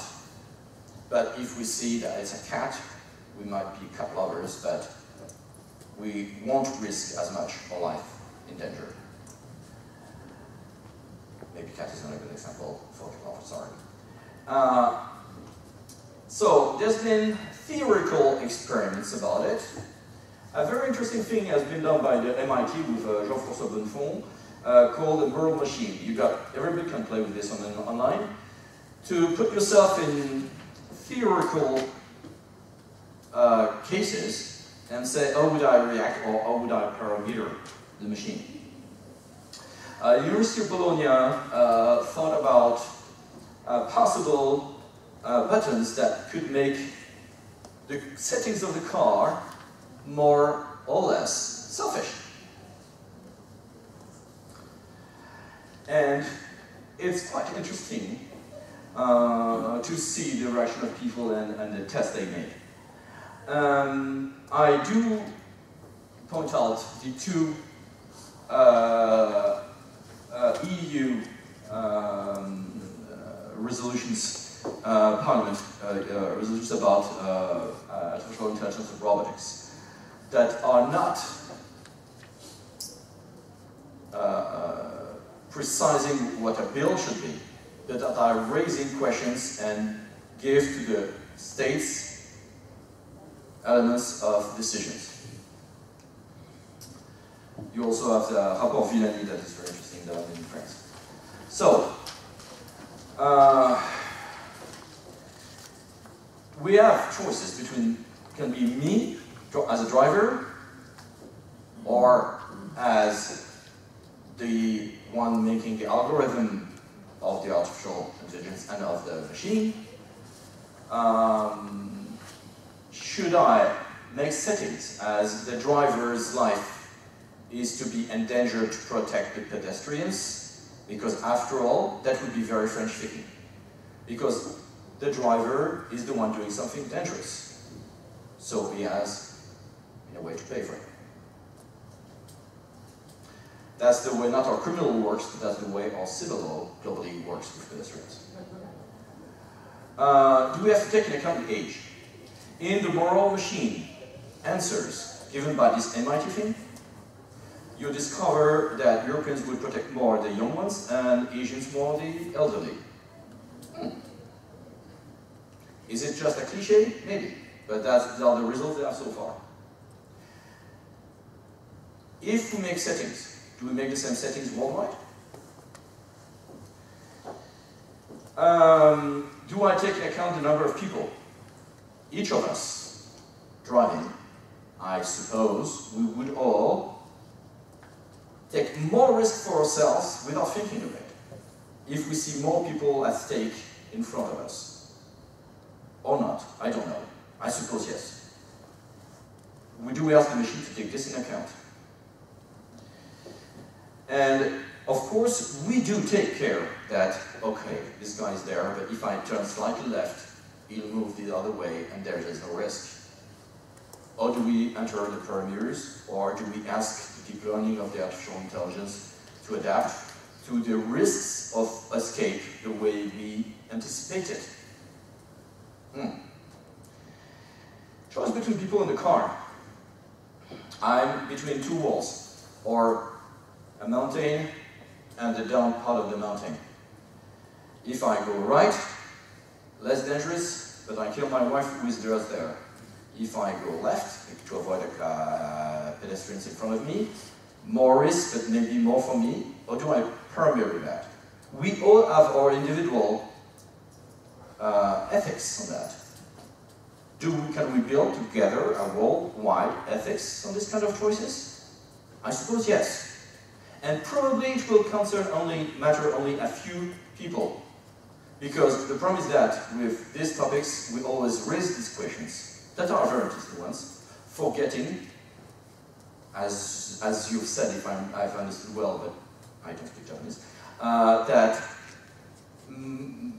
we must not forget that these questions will concern a small amount of cases for real, while so many lives will probably be saved by autonomous vehicles, at least when most cars will be level 4 or 5.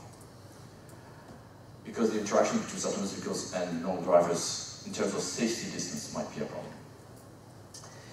And do we put a risk button in the car or in the settings? You all mentioned that probably we go to a responsibility of the artificial intelligence, which means in fact the manufacturer and the one giving you the algorithm.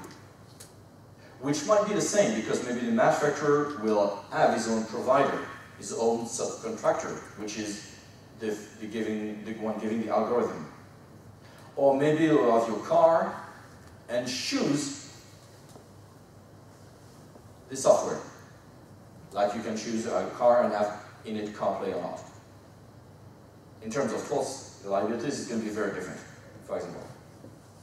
And then, if there are different providers, that means that sometimes I will have problems of responsibility of me, driver, sometimes responsibility of the manufacturer, and sometimes responsibility of the algorithm producer, of the software producer that might not be attached to the manufacturer if there are two different contracts. Well, interesting, I think. And so, always French law about that. In fact, French law is globally compatible with level 3 and 4, definitely not at all with level 5. And even level 4 is highly questionable. We'll have the pleasure to understand more Japanese law in cooperation with friends with you. And I understood some of Japanese law thanks to you, Professor Imai. What I know about French law is the following. In civil law, we used to have mainly a responsibility about torts or mistakes, faults, and or responsibility of being the owner of the engine before 1985. Today, if you are talking about accidents between cars, it's mainly going to be a matter of faults, of mistakes. If you're talking about responsibility done to a pedestrian, it's going to be a very socialized system. That is going to be nearly always the driver's fault, I'm summarizing, except if the pedestrian was very far from where you were, except if the pedestrian was really not far from where you could have crossed legally, and even what I say is not true if it's an elderly or a young one. So globally, the idea is that it's very socialized, very in accordance to French society in the 80s, that the driver is the one doing something risky, so in terms of torts, in terms of civil law, he has to pay for the risks he took. In criminal law, it's very different.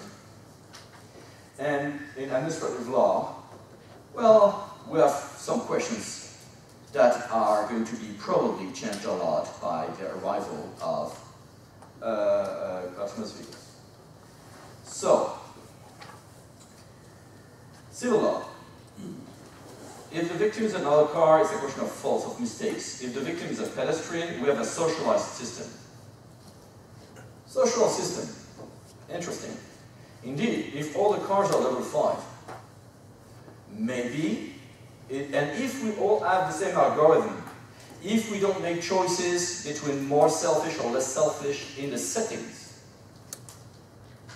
then, of course, maybe a socialized system is logical. I took a car, I have the same settings as the other car. The car has an accident. For civil law, of course, it's more become an insurance thing and just no risk. But as long as you're in level 3 or 4, you're supposed to control it, at least especially for level 3, you're supposed to go back to your vehicle and control it.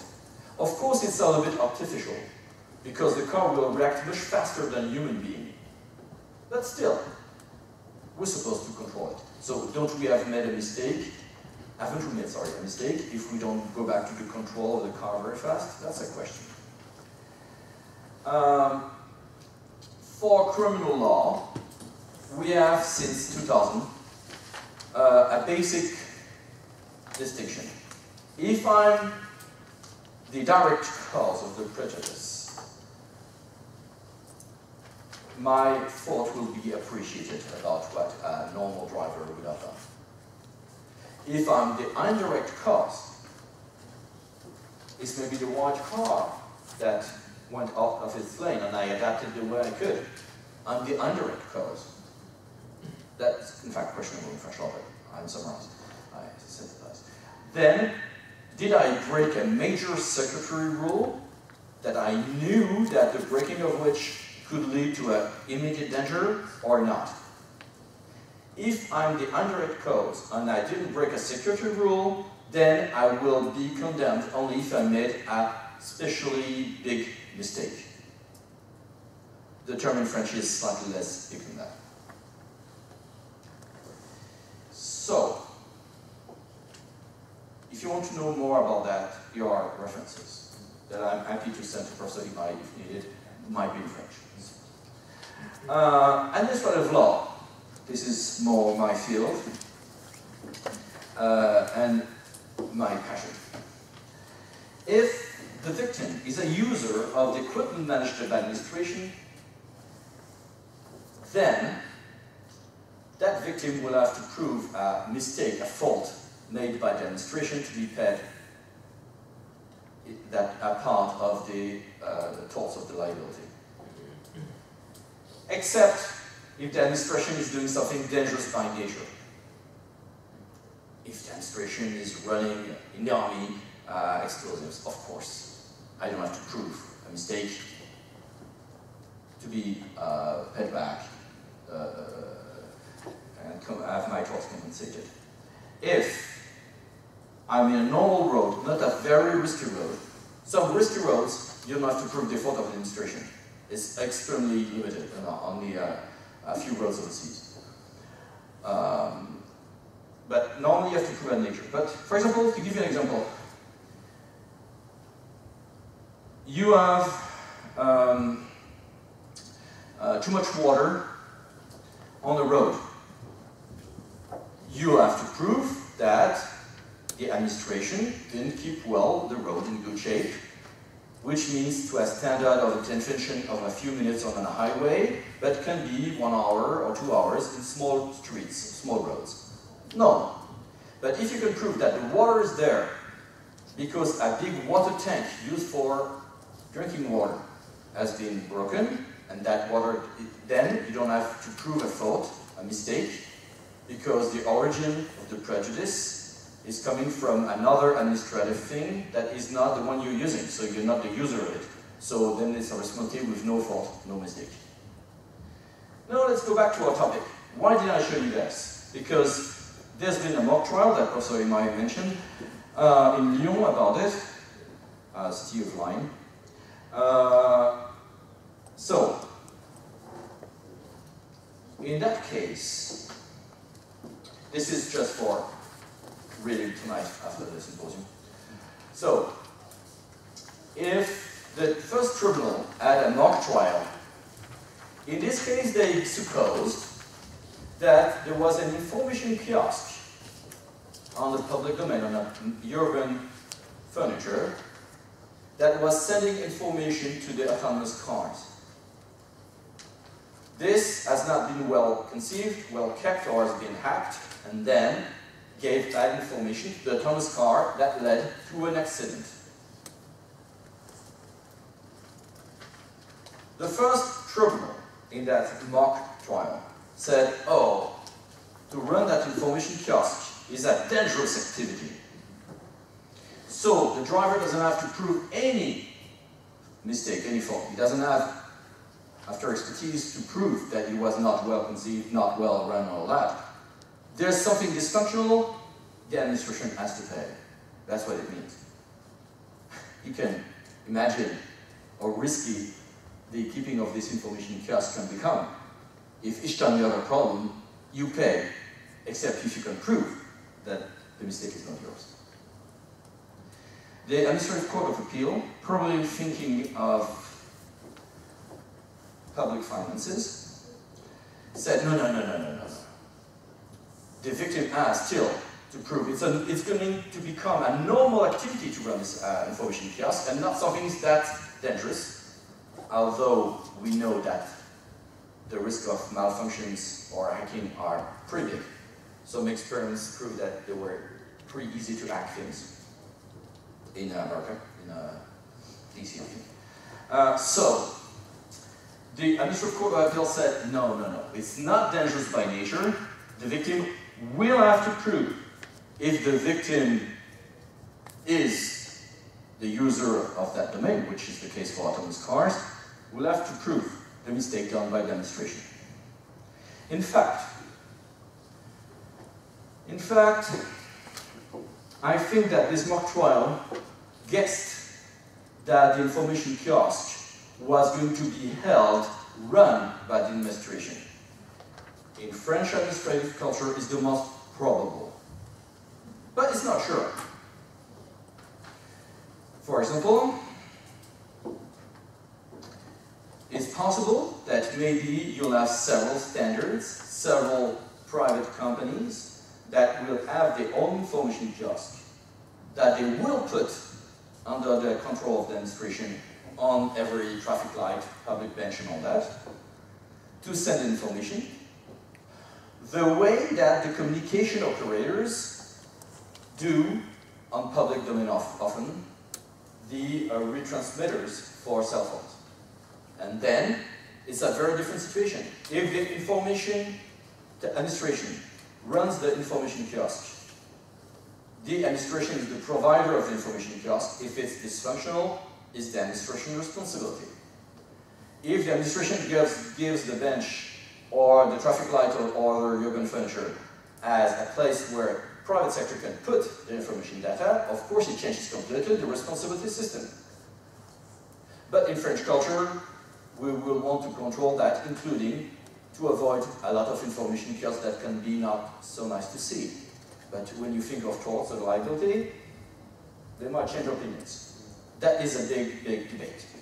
Because it's, if you don't solve that parameter, that means that cars will only use their kind of radars and cameras. If we want it to be completely safe, we probably need also exchange of information from information kiosks. Traffic lights, for example. When you block a road for police, as an example. So, that means that we have to think of differently the Asimov's laws of robotics, which are not laws as you know. He was a science fiction author, but also a thinker in his time. And he thinks that it's because in these laws, a robot must never harm a human. And the robots in the future will have to choose between humans. That might look very theoretical. Think of the fact that some countries are developing not only drones, but also weapons that could be autonomous. That means that this question of ethics and robotics are hugely important in our lives and not only in autonomous vehicles. So in packaged services and facilities, that I will be very short about. So, in France, you can run things by the public sector with some private contractors sometimes, called régie. You can have the public, the private that runs, but under very close control from the public. A lot of public transportations are like that. You can have, like the build, operate, transfer systems, the private that runs with a lot of autonomy in the system. And you can have even other kind of contracts. In EU laws, and of course French law, therefore, you have a lot of rigidity in the way you can change a contract during the application of that contract.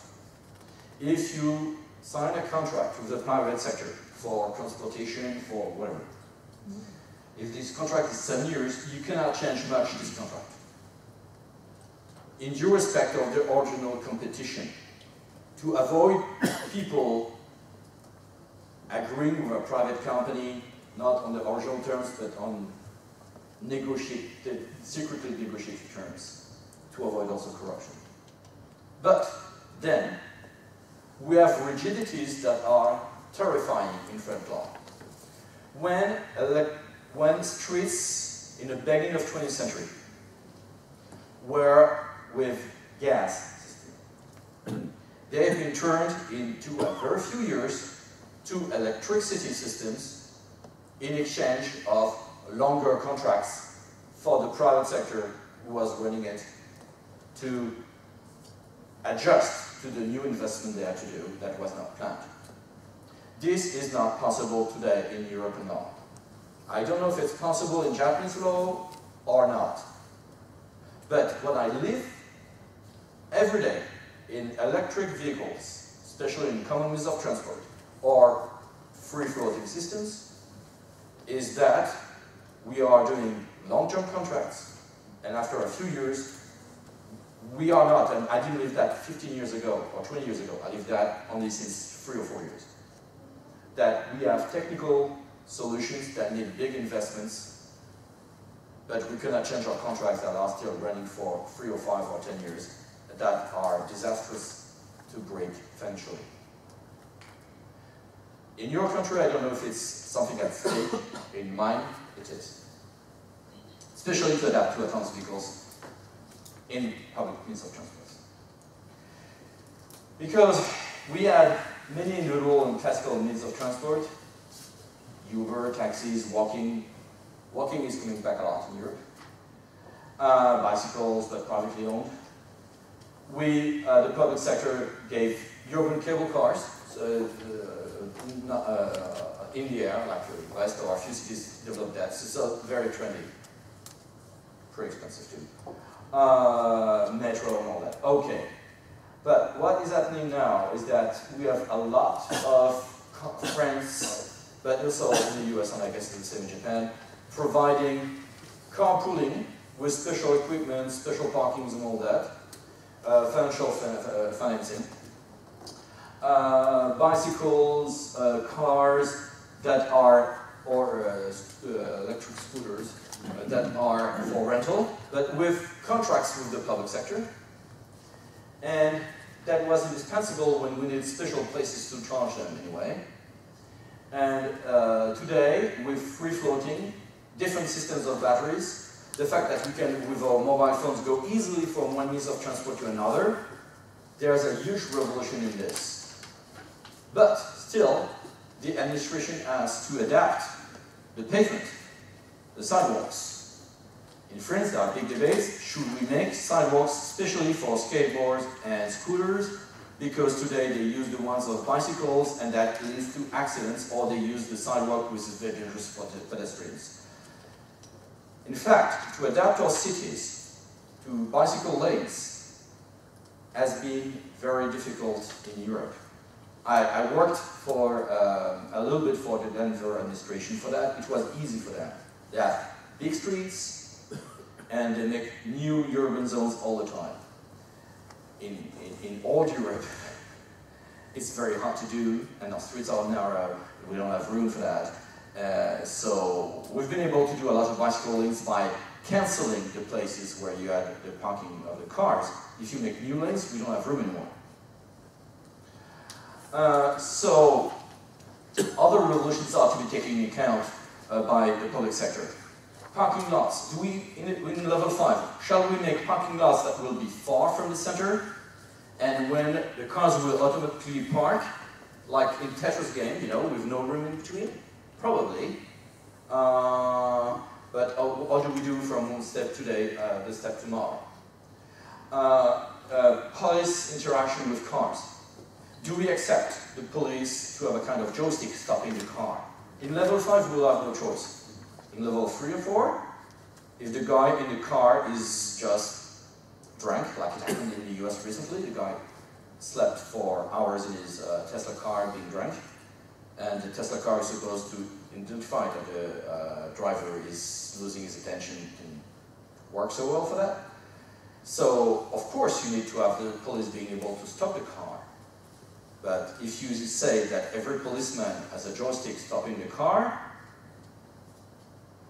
I don't know it's going to be accepted by the Japanese. In France, I know it won't, because we have a we are not a disciplined country. Let's say that this way. Cyber security. The level of data exchange in between the car and the driver and his mobile phone might be extensive, huge. And the first tests of cyber security on this or on the information kiosk are, let's say, alarming. And of course, pavement roads. To give you an example, it's very trendy in France today to have the same level for the sidewalk. It's very new, but same level for the sidewalk and the street with just different colors or different shapes of stone or macadam.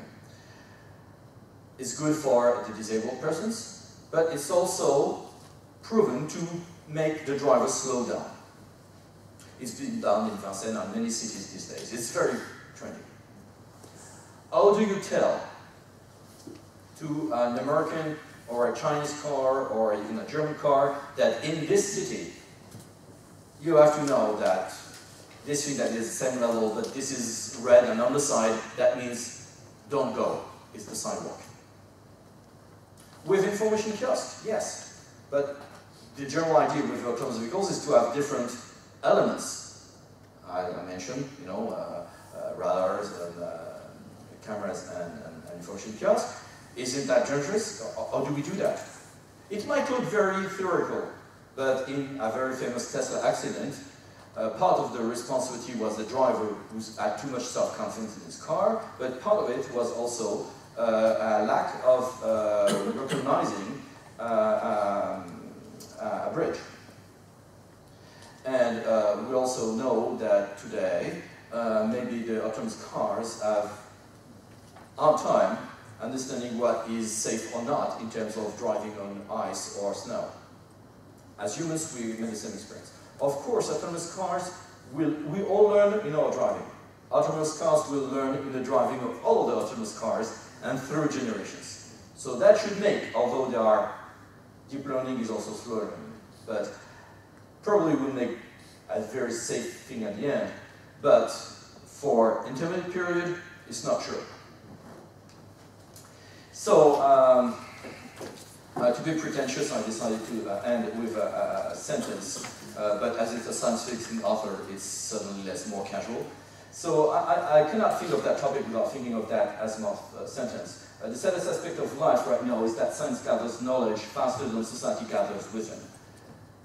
Replace wisdom by law, and here we are today. Thank you very much. I've been long, sorry.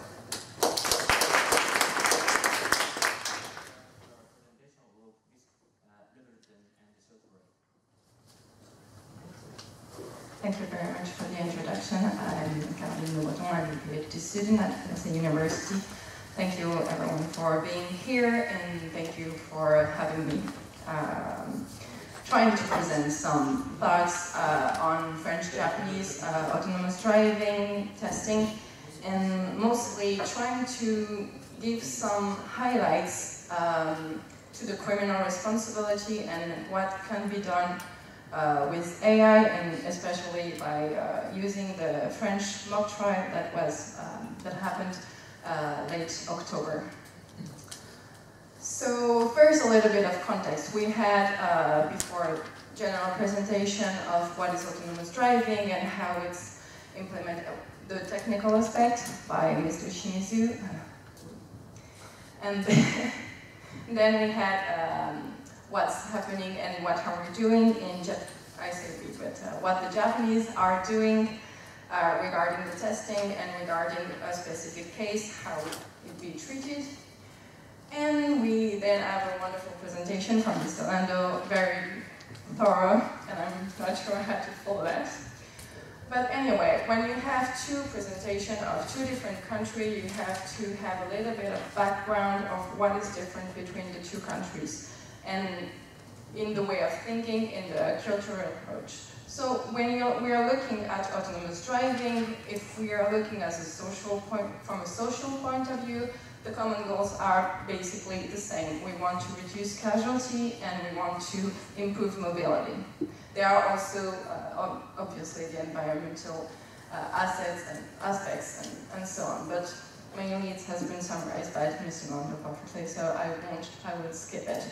But if you look at something that is different between the two countries, it's mostly the aging population in Japan that is getting old way faster than it is in France.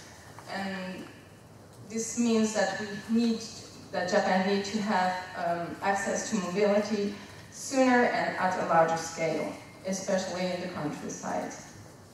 And that will push some legislation or some guidelines that are not so rushed in France, especially if we are looking at the remote control driving.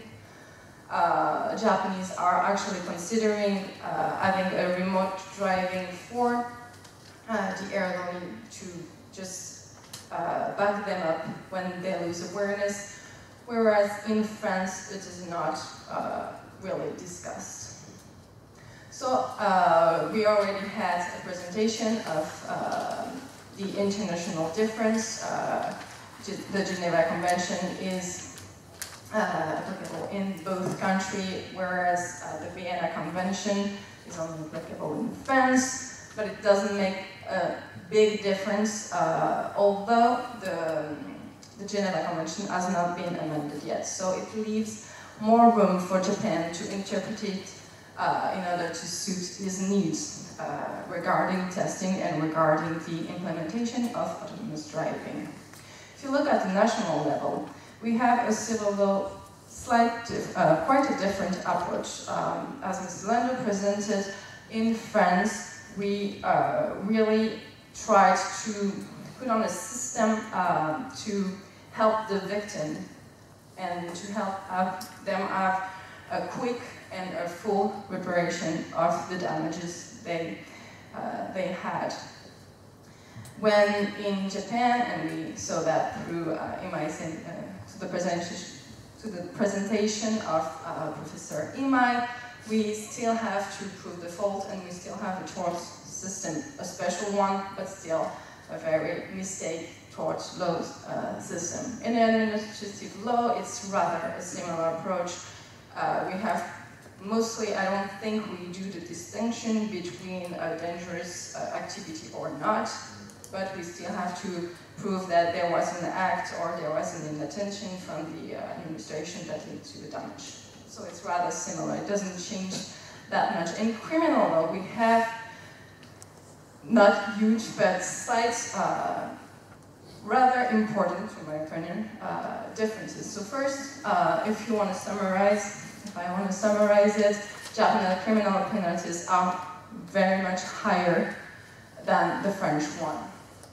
So if you look back, I don't know if you can read it, maybe it's more easily read in the printed version. But for example, so the Japanese have a special law, and France, it's a special tax, special negligence tax inside the common code, but it doesn't really affect the thing that much. What's really different is the rate of the penalty. In France, for example, if I am drunk and I have no driver license and I kill someone, the higher rate would be 10 years, and well, I would think it would be, well,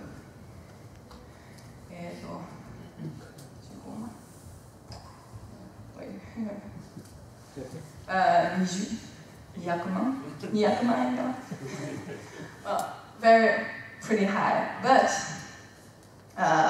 not as high as what we have in Japan. In Japan, we have 1 year minimal to 20 years. And if you look at the jurisprudence and the case, when you're drunk and you have no driver license and you kill someone, usually you're more likely to have 20 years, and definitely not something close to 10 years, definitely up than that.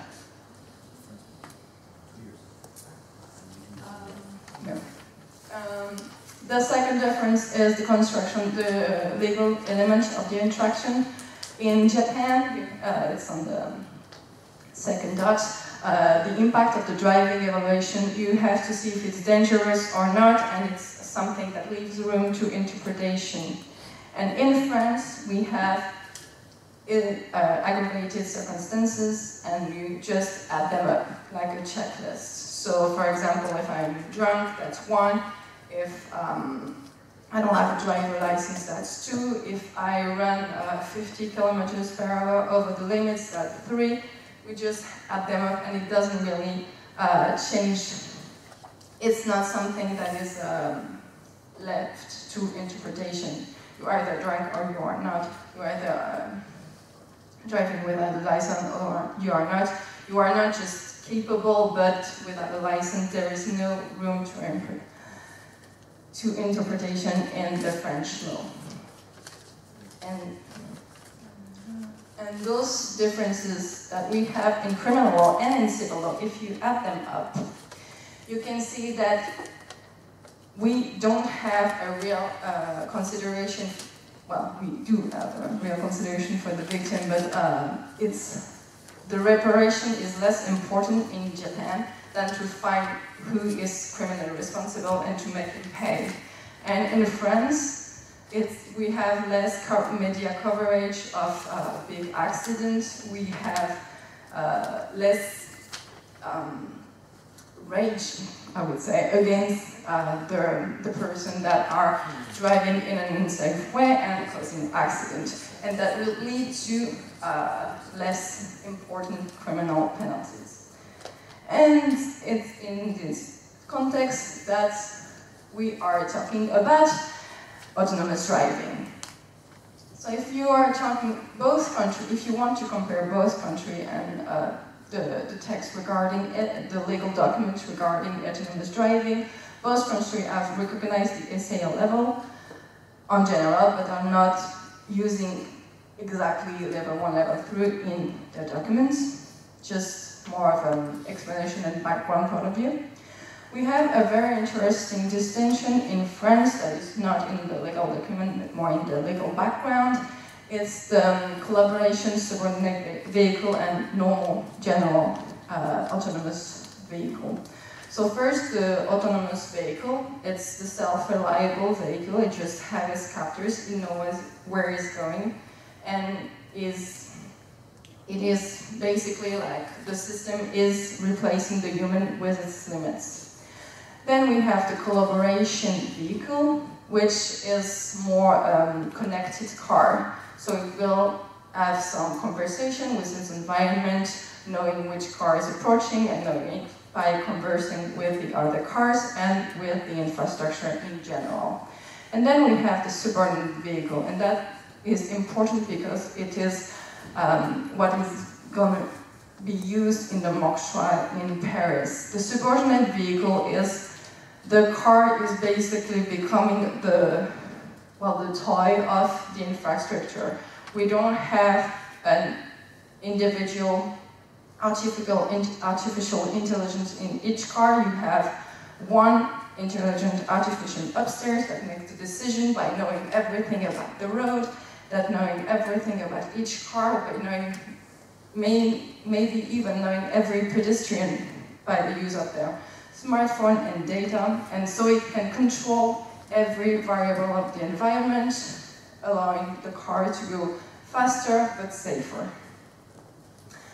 Now, if we look at the terminology used in France and in Japan, when we try to translate autonomous vehicle in Japan, we use jidoka jidounten, jidounten sharyo. But if you look in the dictionary, actually, the term jido does not mean autonomous. It means automatic, because autonomous would be jiritsu, and jido is not jiritsu. So when we're talking about autonomous driving, really we're talking only about level 5, and when we are implementing some level 3 or level 4, we are more correct in the jidounten choice of word. And the French actually have the same approach by using in this legal document and in this last legislation the term délégation de conduite, which can be translated in English in driving tax delegation or surrogacy. Thank you. So both countries are actually in their legal document and in their choice of word a very level 3 or maybe a slow level 4 centered approach and keep focus on the human driver. And so it's a very common safety first approach, and if you remember what Mr. Shimizu said, Japan and France have that in common, whereas in America we have a very general, let's try this, let's go with what we have and then see. So when we look at the listing legislation which have been presented in both countries, we have this quite slow implementation or very graduated implementation in both countries. In Japan, we started with a guideline which has no legal value, just an explanation of what's already there, and now we are trying to put on a new law, a new testing law, which is level 3 and maybe level 4. So, but if you compare the content of each law, Japanese content is slightly less controlling than the French one, and slightly more open because it's so late in time and because it's trying to give an open access to level 4. And the other distinction is that in French we have no remote driving except for parking.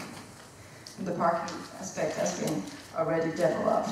Whereas in Japan we have a special guideline for driving, and it's going to be probably in the new law, I'm not so sure. But I will have to ask Professor Imai if what are the current situation of the remote driving. Moving on to liability, and especially the mock trial. In Japan we had, for example, in different organizations, mock trial organized in civil and administrative, and mostly it was about negligence of the maker or the road infrastructure kiosk administration. And it was about knowing what was due diligence and what was negligence. So it mostly a matter of interpretation in each case. And it was also focused on level 3 and maybe slightly level 4, but not level 5 cars. And if we are looking at AI in itself, it was mostly individual AI and not infrastructure AI.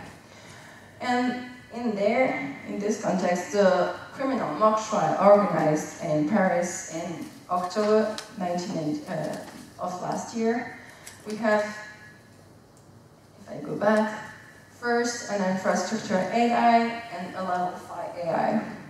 So it may be not an answer, but a good way to rethink one of, or probably 2 or 3 of the questions that we already had today.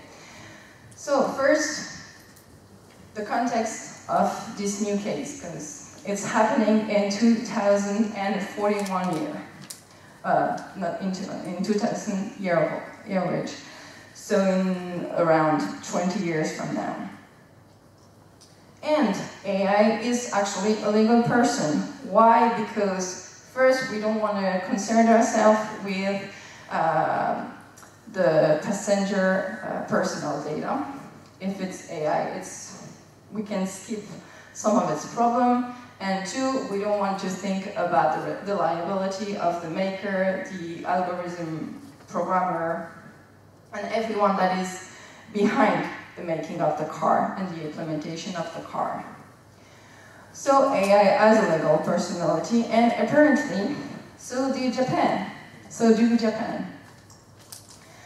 Why? Because in its requisition, the prosecutor actually said that Japan is the first country in the world to have pronounced a death sentence penalty for robots, for caretaker robots. So you are the first, congratulations. But going back to this case, all cars are equipped with Eureka. Eureka is infrastructure, artificial intelligence. So we have still different models of car. We probably have still Toyota car, or Daimler car, or Honda car, or in France, Renault, Citroën, Mercedes. But the system that is in it is exactly the same, and is controlled by Eureka.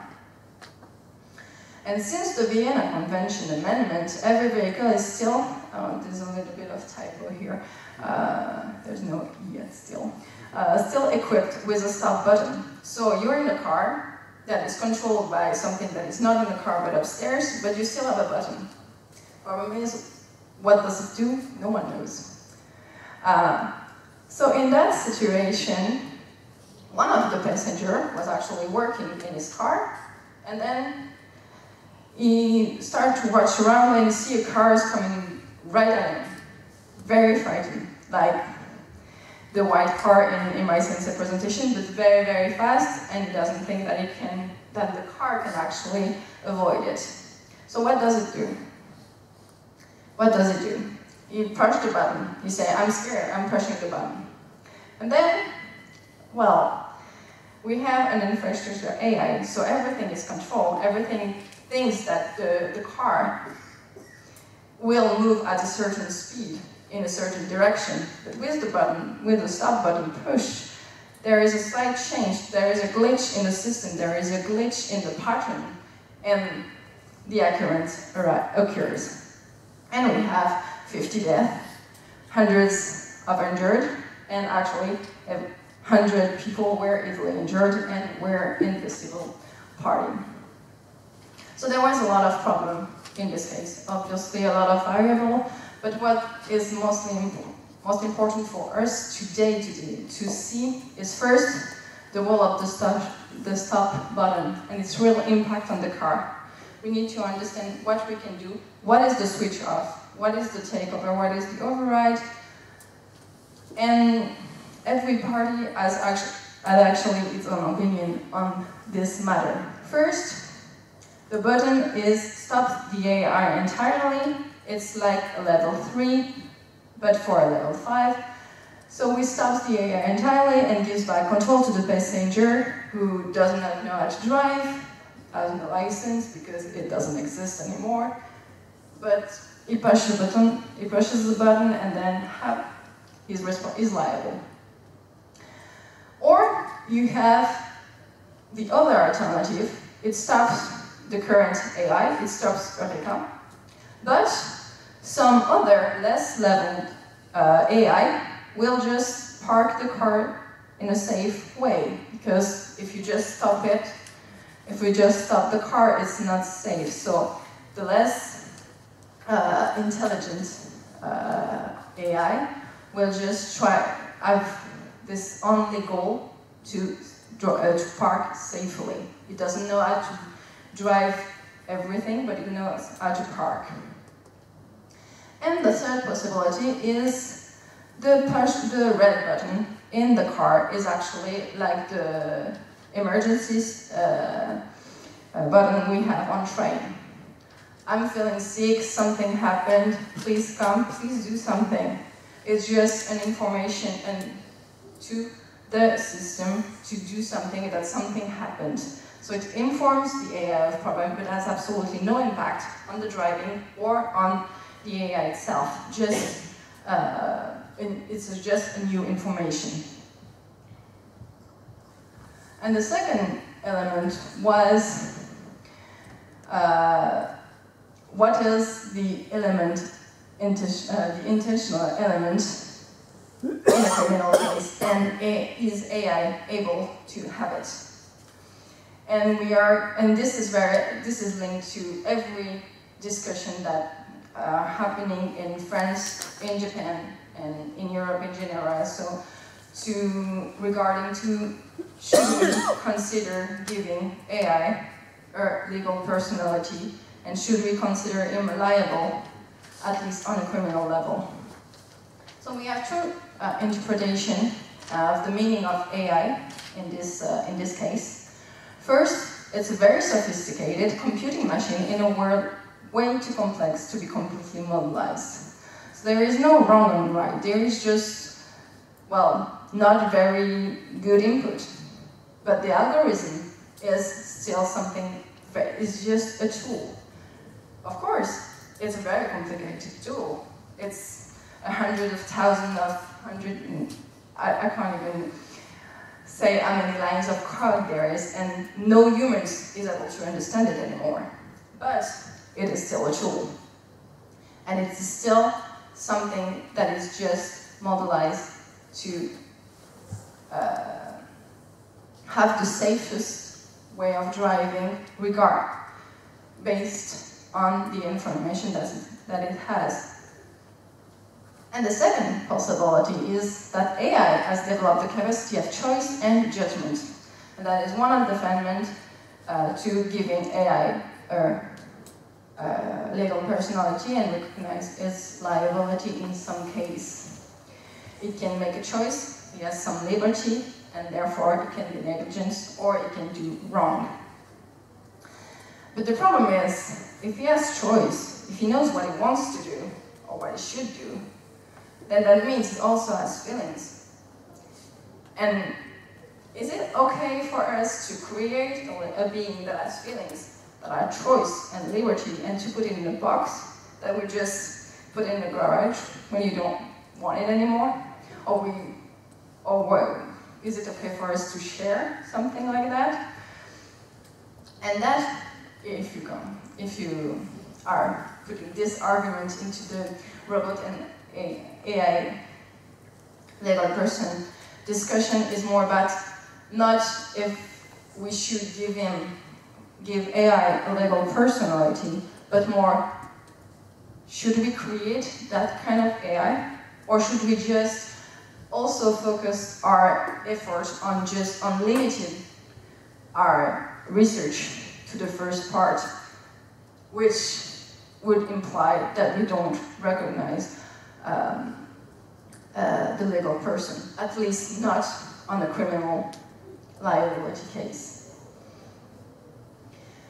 And if we want to actually recognize whether or not, even if in this first case, so we have a computing machine that does maybe do not know what is wrong, what is right, but we want to have a liable party on a criminal matter, then we can have the effect in social need approach. So that would say, first we have the impact of an act is criminally condemned. If it was a human, it would be the human would be criminally liable. And a criminal condition could allow first reparation and amelioration of the protection of the society. So it's good it has a good impact on society and satisfy the society and the victim, which is a translation of the populism-like approach. We want to, as society, we want someone to be responsible. We want someone to pay, even if it's not a real person. And that makes us feel better, and that makes us feel safe as a society. And of course, we know that AI is not human. AI is not something, but we can create some kind of new law, new personality to adapt to our needs. We want something to be responsible. We want something to pay that we can show everyone it pays. The accident has been recognized, it is bad, we are going to make something pay, and then we're going to make it better. And in this case, if the idea of criminal law is to improve the society in itself, well, that's possible. So, what about the solution that the court gave us? Actually, there is two solutions, because it was a public mock trial and we had the audience vote. And it's actually different, because the court thought that the AI should be guilty and should have algorithm education with simulated testing and mandatory periodic recertification. Very humanized penalty for the AI. And the human is not guilty. On a civil liability matters, AI is liable for the entirety of the damage, so it has to pay for everything. And the human who pushed the button is absolutely not liable for not even 10% of the damages. And if you look at the public, so people like you and I, not, they actually think that neither the AI nor the human should be guilty.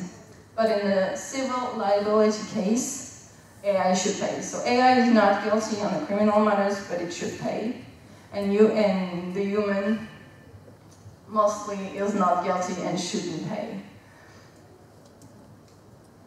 So as a conclusive remark, the French criminal mock trial is a good synthesis of the different opinions that we have, not only regarding autonomous vehicles, but also robots and AI. What should we do?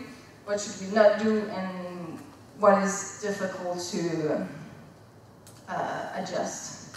And as Professor Imai suggested, we need to go back to the basic of each law. So criminal, what is criminal law for? What is its function in our societies? What is civil law for? What is administrative law for? And can it be adjusted? Does the core of the law needs to change to adapt to this new world? And then we need to understand the technical aspect of autonomous system. At the end of the day, what is it? We don't really understand what's inside, but is it mechanical? Is it a simple tool? Is it an extension of our hand that we still have a very good control? Maybe sometimes there is a glitch that we can't understand, but it's still a tool. Is it something that we rely on? Do we have like a relationship with the tool? Some kind of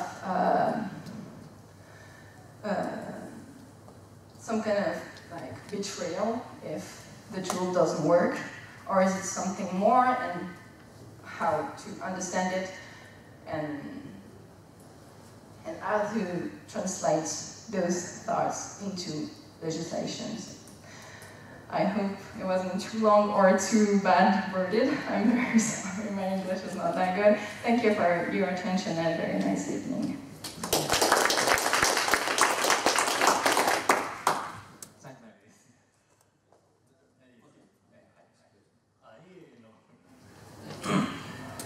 And we are thinking that the three pillars of the law reform. First one is the safety issues, and the second one is traffic rule issues, and third one is liability issues. And especially that we are still considering that how to face when the accident was occurred by the automated vehicles. And my question that in case of Japan, maybe I think that there are no accidents in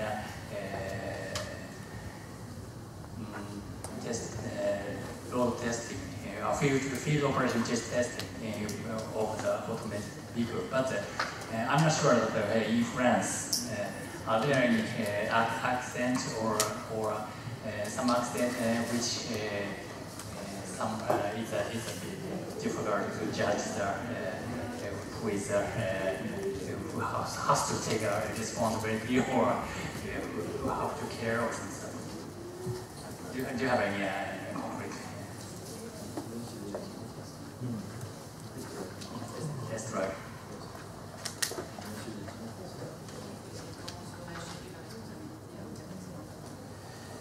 Today, in France, people only can use level 3 or for real 4, but supposed to stay, even if the car, like Tesla, is at the edge of 4, in fact 4, but people are supposed to still keep on being the driver.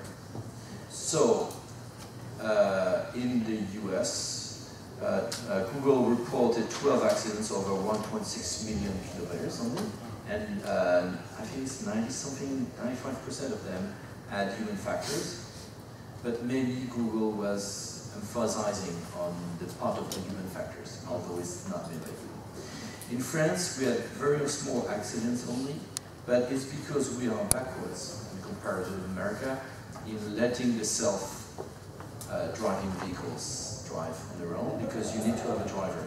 So when you have an accident, it's always the fault, till level 3, it's always the fault of the driver who didn't control his vehicle.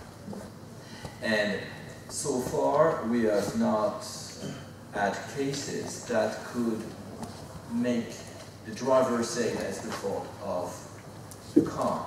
But in France, we have these days quite many cases about problems with, I think it's Ford vehicles, that had automatic brakes that went off. And then the responsibility of the manufacturer and the responsibility of those who conceive the system might be at stake. But today's all these cases are only on expertise, technical things, so it didn't lead well. It's not the same problem. So today in France, no real cases, but it's because we are backwards in our experiencing. But for the small ones that happened, it's always the driver that has to control his car. It's written this way in our codes. The driver has to control his car and his distance with the other cars.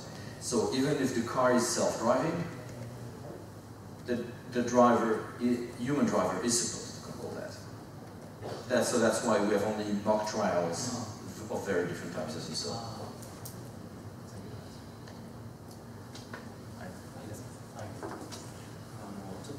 時間の関係があるので、もしもあれば指名させて大丈夫です。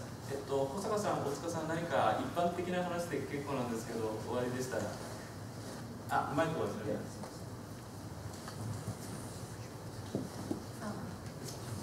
ます。すみません、私、法務省の刑事局というところで、刑事関係の立法、立案を担当する部署で責任者をしています。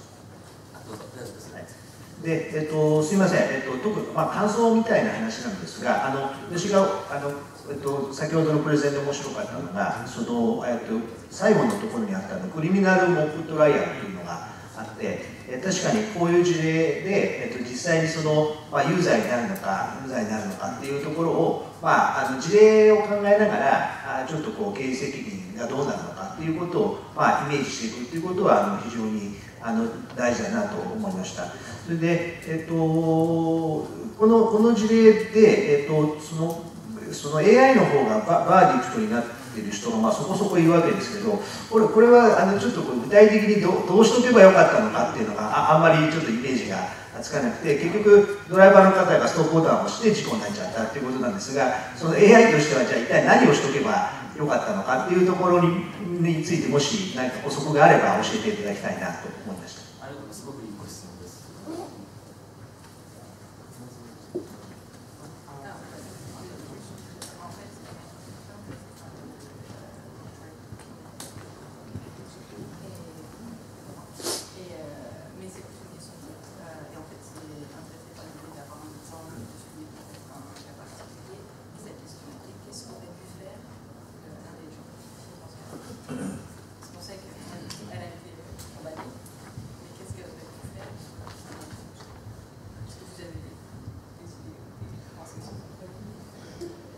Madame Le Breton will be, of course, the one answering your question, because she's the one who presented that criminal law. But I took the mic because I wanted to point out one thing. This artificial intelligence, criminal responsibility, is very different, leads to different thoughts in my country and yours. Because in France, the criminal responsibility of, you say moral persons in English? Yeah. Of companies, non-profit organizations, or any person, moral person, exists, including sometimes local government. Unlike what is in the US, the French Republic is the only one that doesn't have a criminal responsibility. And it could be considered as possible, although the French Republic won't put itself in prison. So, that changes a lot. To give you an example, if you have a company in food, cars, whatever, where mistakes are made, these mistakes are individually too small to put someone under a criminal decision, jail or fine. But altogether, that makes the company responsible, or the administration, or responsible for a liability, for a big tort, for someone death by accident, for example. Then we can have the responsibility of the moral person, of the company. I suppose that we won't have one artificial intelligence worldwide, or France-wide, or Japan-wide, that will control all the robots, all the artificial intelligence. Or if not, we're like the humans facing hell in the Kubrick's movie. So, if we have, for example, in France, several companies that each have their own artificial intelligence, then we don't need, intellectually, although it's intellectually fascinating, we don't have intellectually the need to create a criminal responsibility of artificial intelligence, because we'll go through, which is easy in France, much more than Japan, to condemn the company who runs the software. But that was a small element. The main answer is on my right.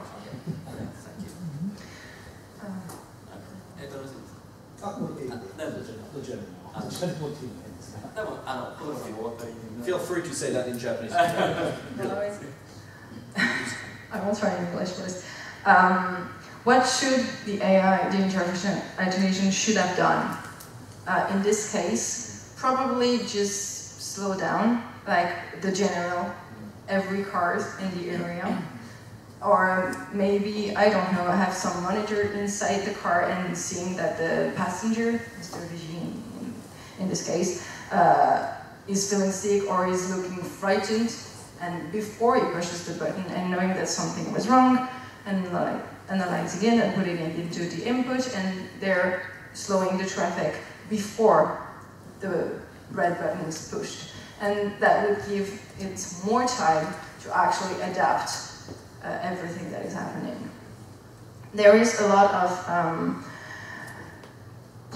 well, not problem, but there is a lot of imagery that you can find on internet on what the future of transportation look like, and we have the pedestrians that are walking in the flow of a lot of vehicles, and everything is like a dance. But what happens when the pedestrian loses his key or is looking at something interesting on his smartphone and just stops?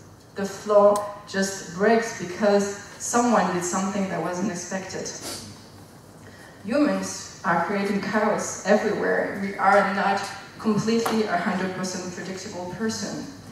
And that needs to be taken into account when we are designing something that is going to be so close and have so much impact in our lives. 別の方ちょっと伺ってみますが、警察庁堀内様いかがでしょうか。何かありましたらお願いいたします。ちょっと私聞き逃してしまったのかもしれないんですけど、フランスではリモートドライビングがやられてないっていうことは、その理由みたいなので、車外からコントロールする運転者というものをなんかフランスでは観念しがたいとか、なんか特にこのリモートドライビングがないということのなんか背景なり理由なりがもしあられたら教えていただければと思います。ありがとうございます。それすごく大事なご質問で、私もほぼ同じ感想で、それは前から話している WP1 に来るフランスのオブジェクションちょっと近い発想だと思います。ちょっと聞いてみたいと思います。僕の言い方。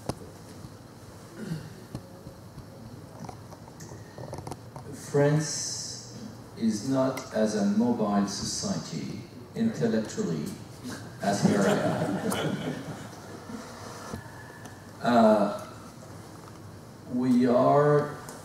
Americans are facing the future with optimism. France are not. That's extremely striking when you live in France and know, like I do a little bit the US. I don't know Japan enough to know, or your country is seeing the future. What we have in common in Japan and France also, that the Americans don't have, for example, is a big administrative culture. The government is not seen as an enemy in my country, and I don't think it is in yours. It is easily, in a very surprising way for Europeans, for the Americans. So, in France, when you have a problem, you look at the government and ask, what are you doing for me? So that's very natural. And when I pointed out that people are using collective transports like car sharing through apps, and it's been a big thing in France to say, you public, what are you doing for this? We need special lanes, and we do have more and more. We do have need special parkings to do that, and we have special parkings to do that, but they are often empty, and all that. So that's very French. The development of carpooling in the US, they have more space, but often not in the East Coast, but it's different for that, you know. So we need public involvement. That's cultural. When you think about self-driving cars, autonomous vehicles, in many countries, you don't think of the public sector. You've seen, not only as an administrative lawyer myself, but you think of administration and public transportations, public parking lots very fast in France when you think of it.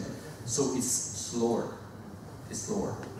And the fears for employment are big in my country.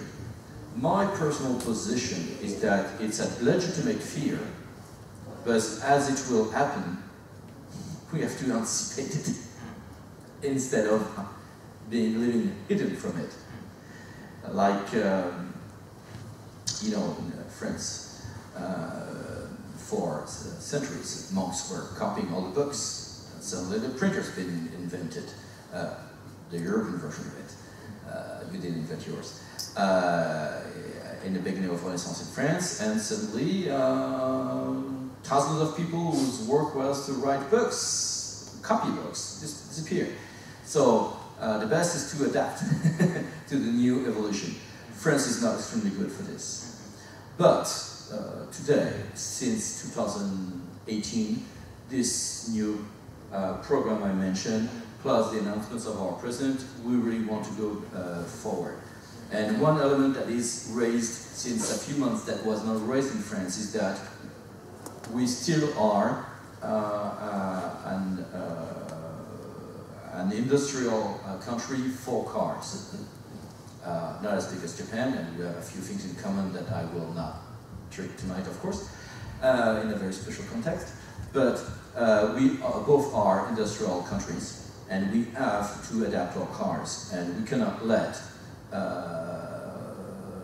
Tesla and a few German brands be ahead of us. But for that, I'm sure Japan is ahead of us because you have probably culturally a different attitude towards innovation than we do. French are pessimistic people for that kind of things, deeply. But more legal answer. Sorry. 時間の関係があるので、ちょっとこちらで指名させていただける希望の方ですが、大口先生と、宮城さんと、それから金子様お越しですか？じゃあちょっとその3名の方に、もしも3名の方まず最初に日本語で質問を聞くので、共通したらこちらでまとめて聞きますので、大口先生、英語でもいいですよ、質問、フランス語でももちろん。Okay, related to the just former. My name is Takeyoshi. I work for University of Tokyo, and I'm a civil engineer. So I'm not well understanding about the legal issues. But my very simple question is, as you mentioned, that the French is very totally pessimistic, something like that.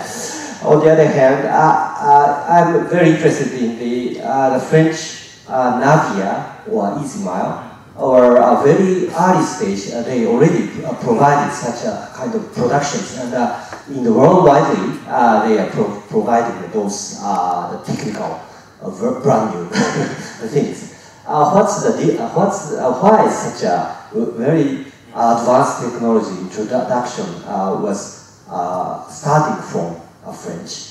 Even socially, they are very pessimistic. Our industry is still a little bit competitive for a certain element of high production, and because in car space and all that, we still have a big industry, and France produces a lot of engineers. Europe has still around 1/3 of the artificial intelligence engineers or investments, but France is losing a lot of engineers, because most AI engineers are less paid in Europe than in China, Japan, or America, as the European Parliament pointed out in its recent resolution, by sometimes a lot. So they say that we lose a lot. So yes, we have in Europe, and including France, a very important culture of engineers that has been lost for basic industries that went to China or other countries, but that we kept for a high level of things, and that we have a lot in civil engineers, because when you are doing Polytechnique and Mines or Pont, that are very, very famous engineering schools, you often start as a civil servant. So the idea of civil servants, engineers, being of high level is something considered as normal and important in French culture. But they are leaving. Thank you.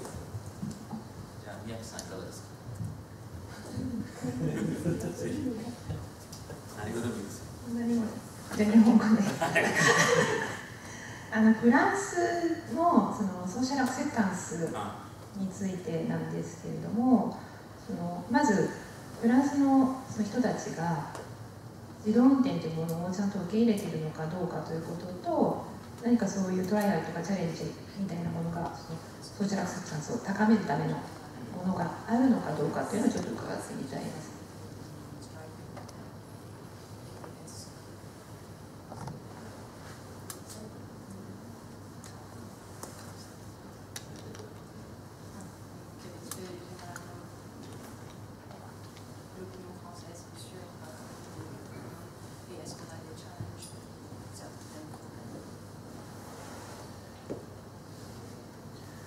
It is seen as a future that is globally certain. It's a cliché in French media to say that we will go to that, but it's mainly seen as a social fear. France opened to Uber drivers and all that in a very slow way, with some very tough strikes and riots even, a few years ago. So people say, oh, we'll go to that, but oh my God, socially it's going to be terrible. My clients, especially local governments for public transportation, some for big things, see that with a lot of hope in terms of security, mobility, carbon cost, and for a while they always promise that there will be for a long, long, long time drivers still operating behind in the cabin. So I'm surprised that in my clients so far, they haven't developed that. They don't have too many strikes or problems of that sort, but I think it will come.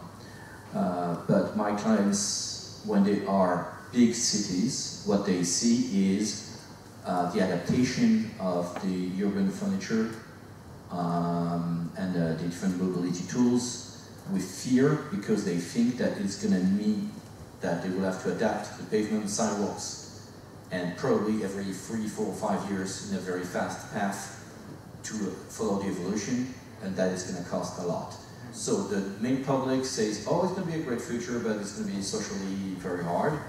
The drivers are scared. The drivers of the public sector are kept under control, saying, no, you'll still be there, don't worry, just let's work for you. Okay. And, but those who invest in the cities, the pavements and all that are very scared. But not only for that, for the whole evolution that they will have to adapt, and they're thinking that they might have to renew a lot of things in the cities every 5 or 10 years. Just a little bit of a compliment regarding the public acceptance.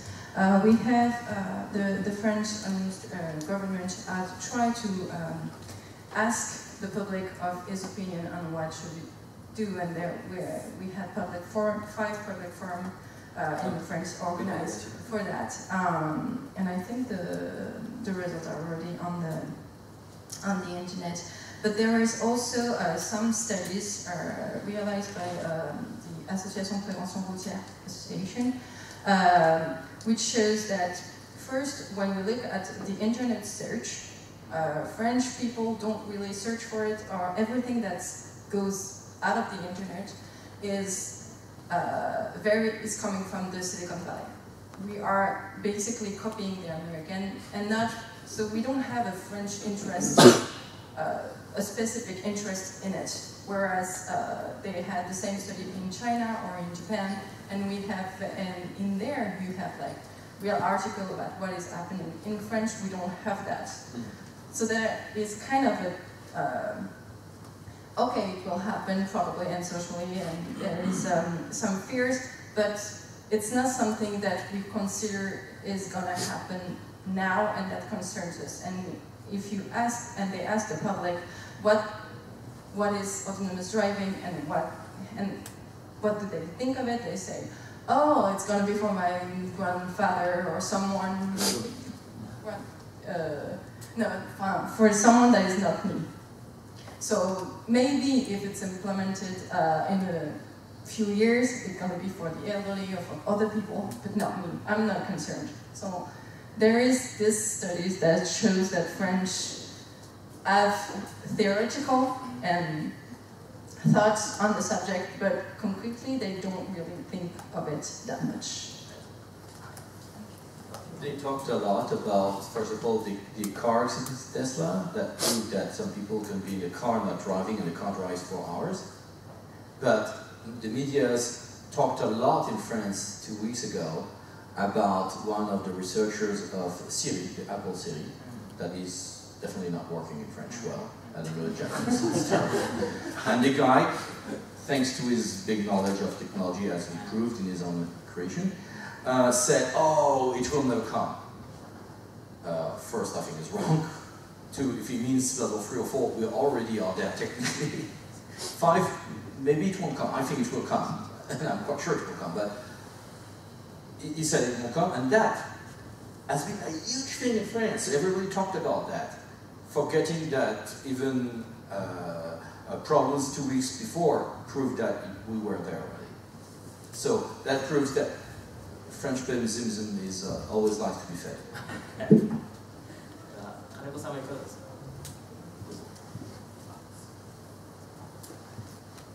どうもありがとうございました。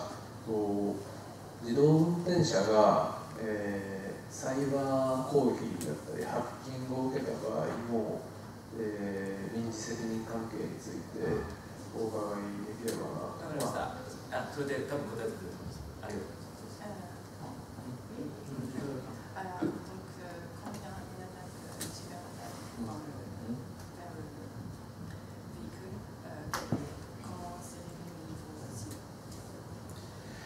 If you have today a terrorism attack, whatever, shooting, using of a big truck as a weapon like it happened in Nice 2 years ago, trial that I had took care of for the city, or all that, if it's a terrorist attack,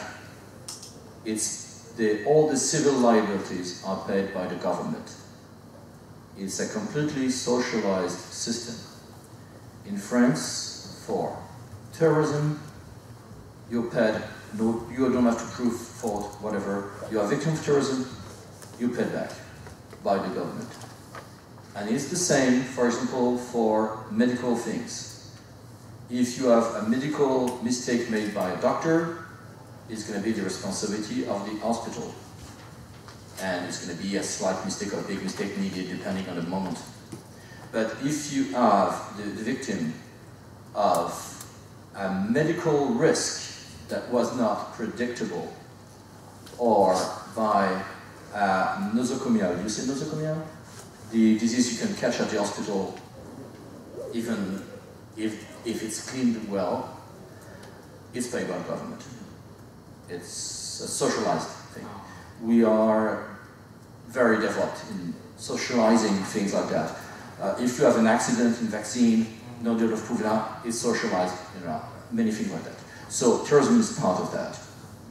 But what can happen is that, imagine that the tourism is coming from a hacking of the information kiosk.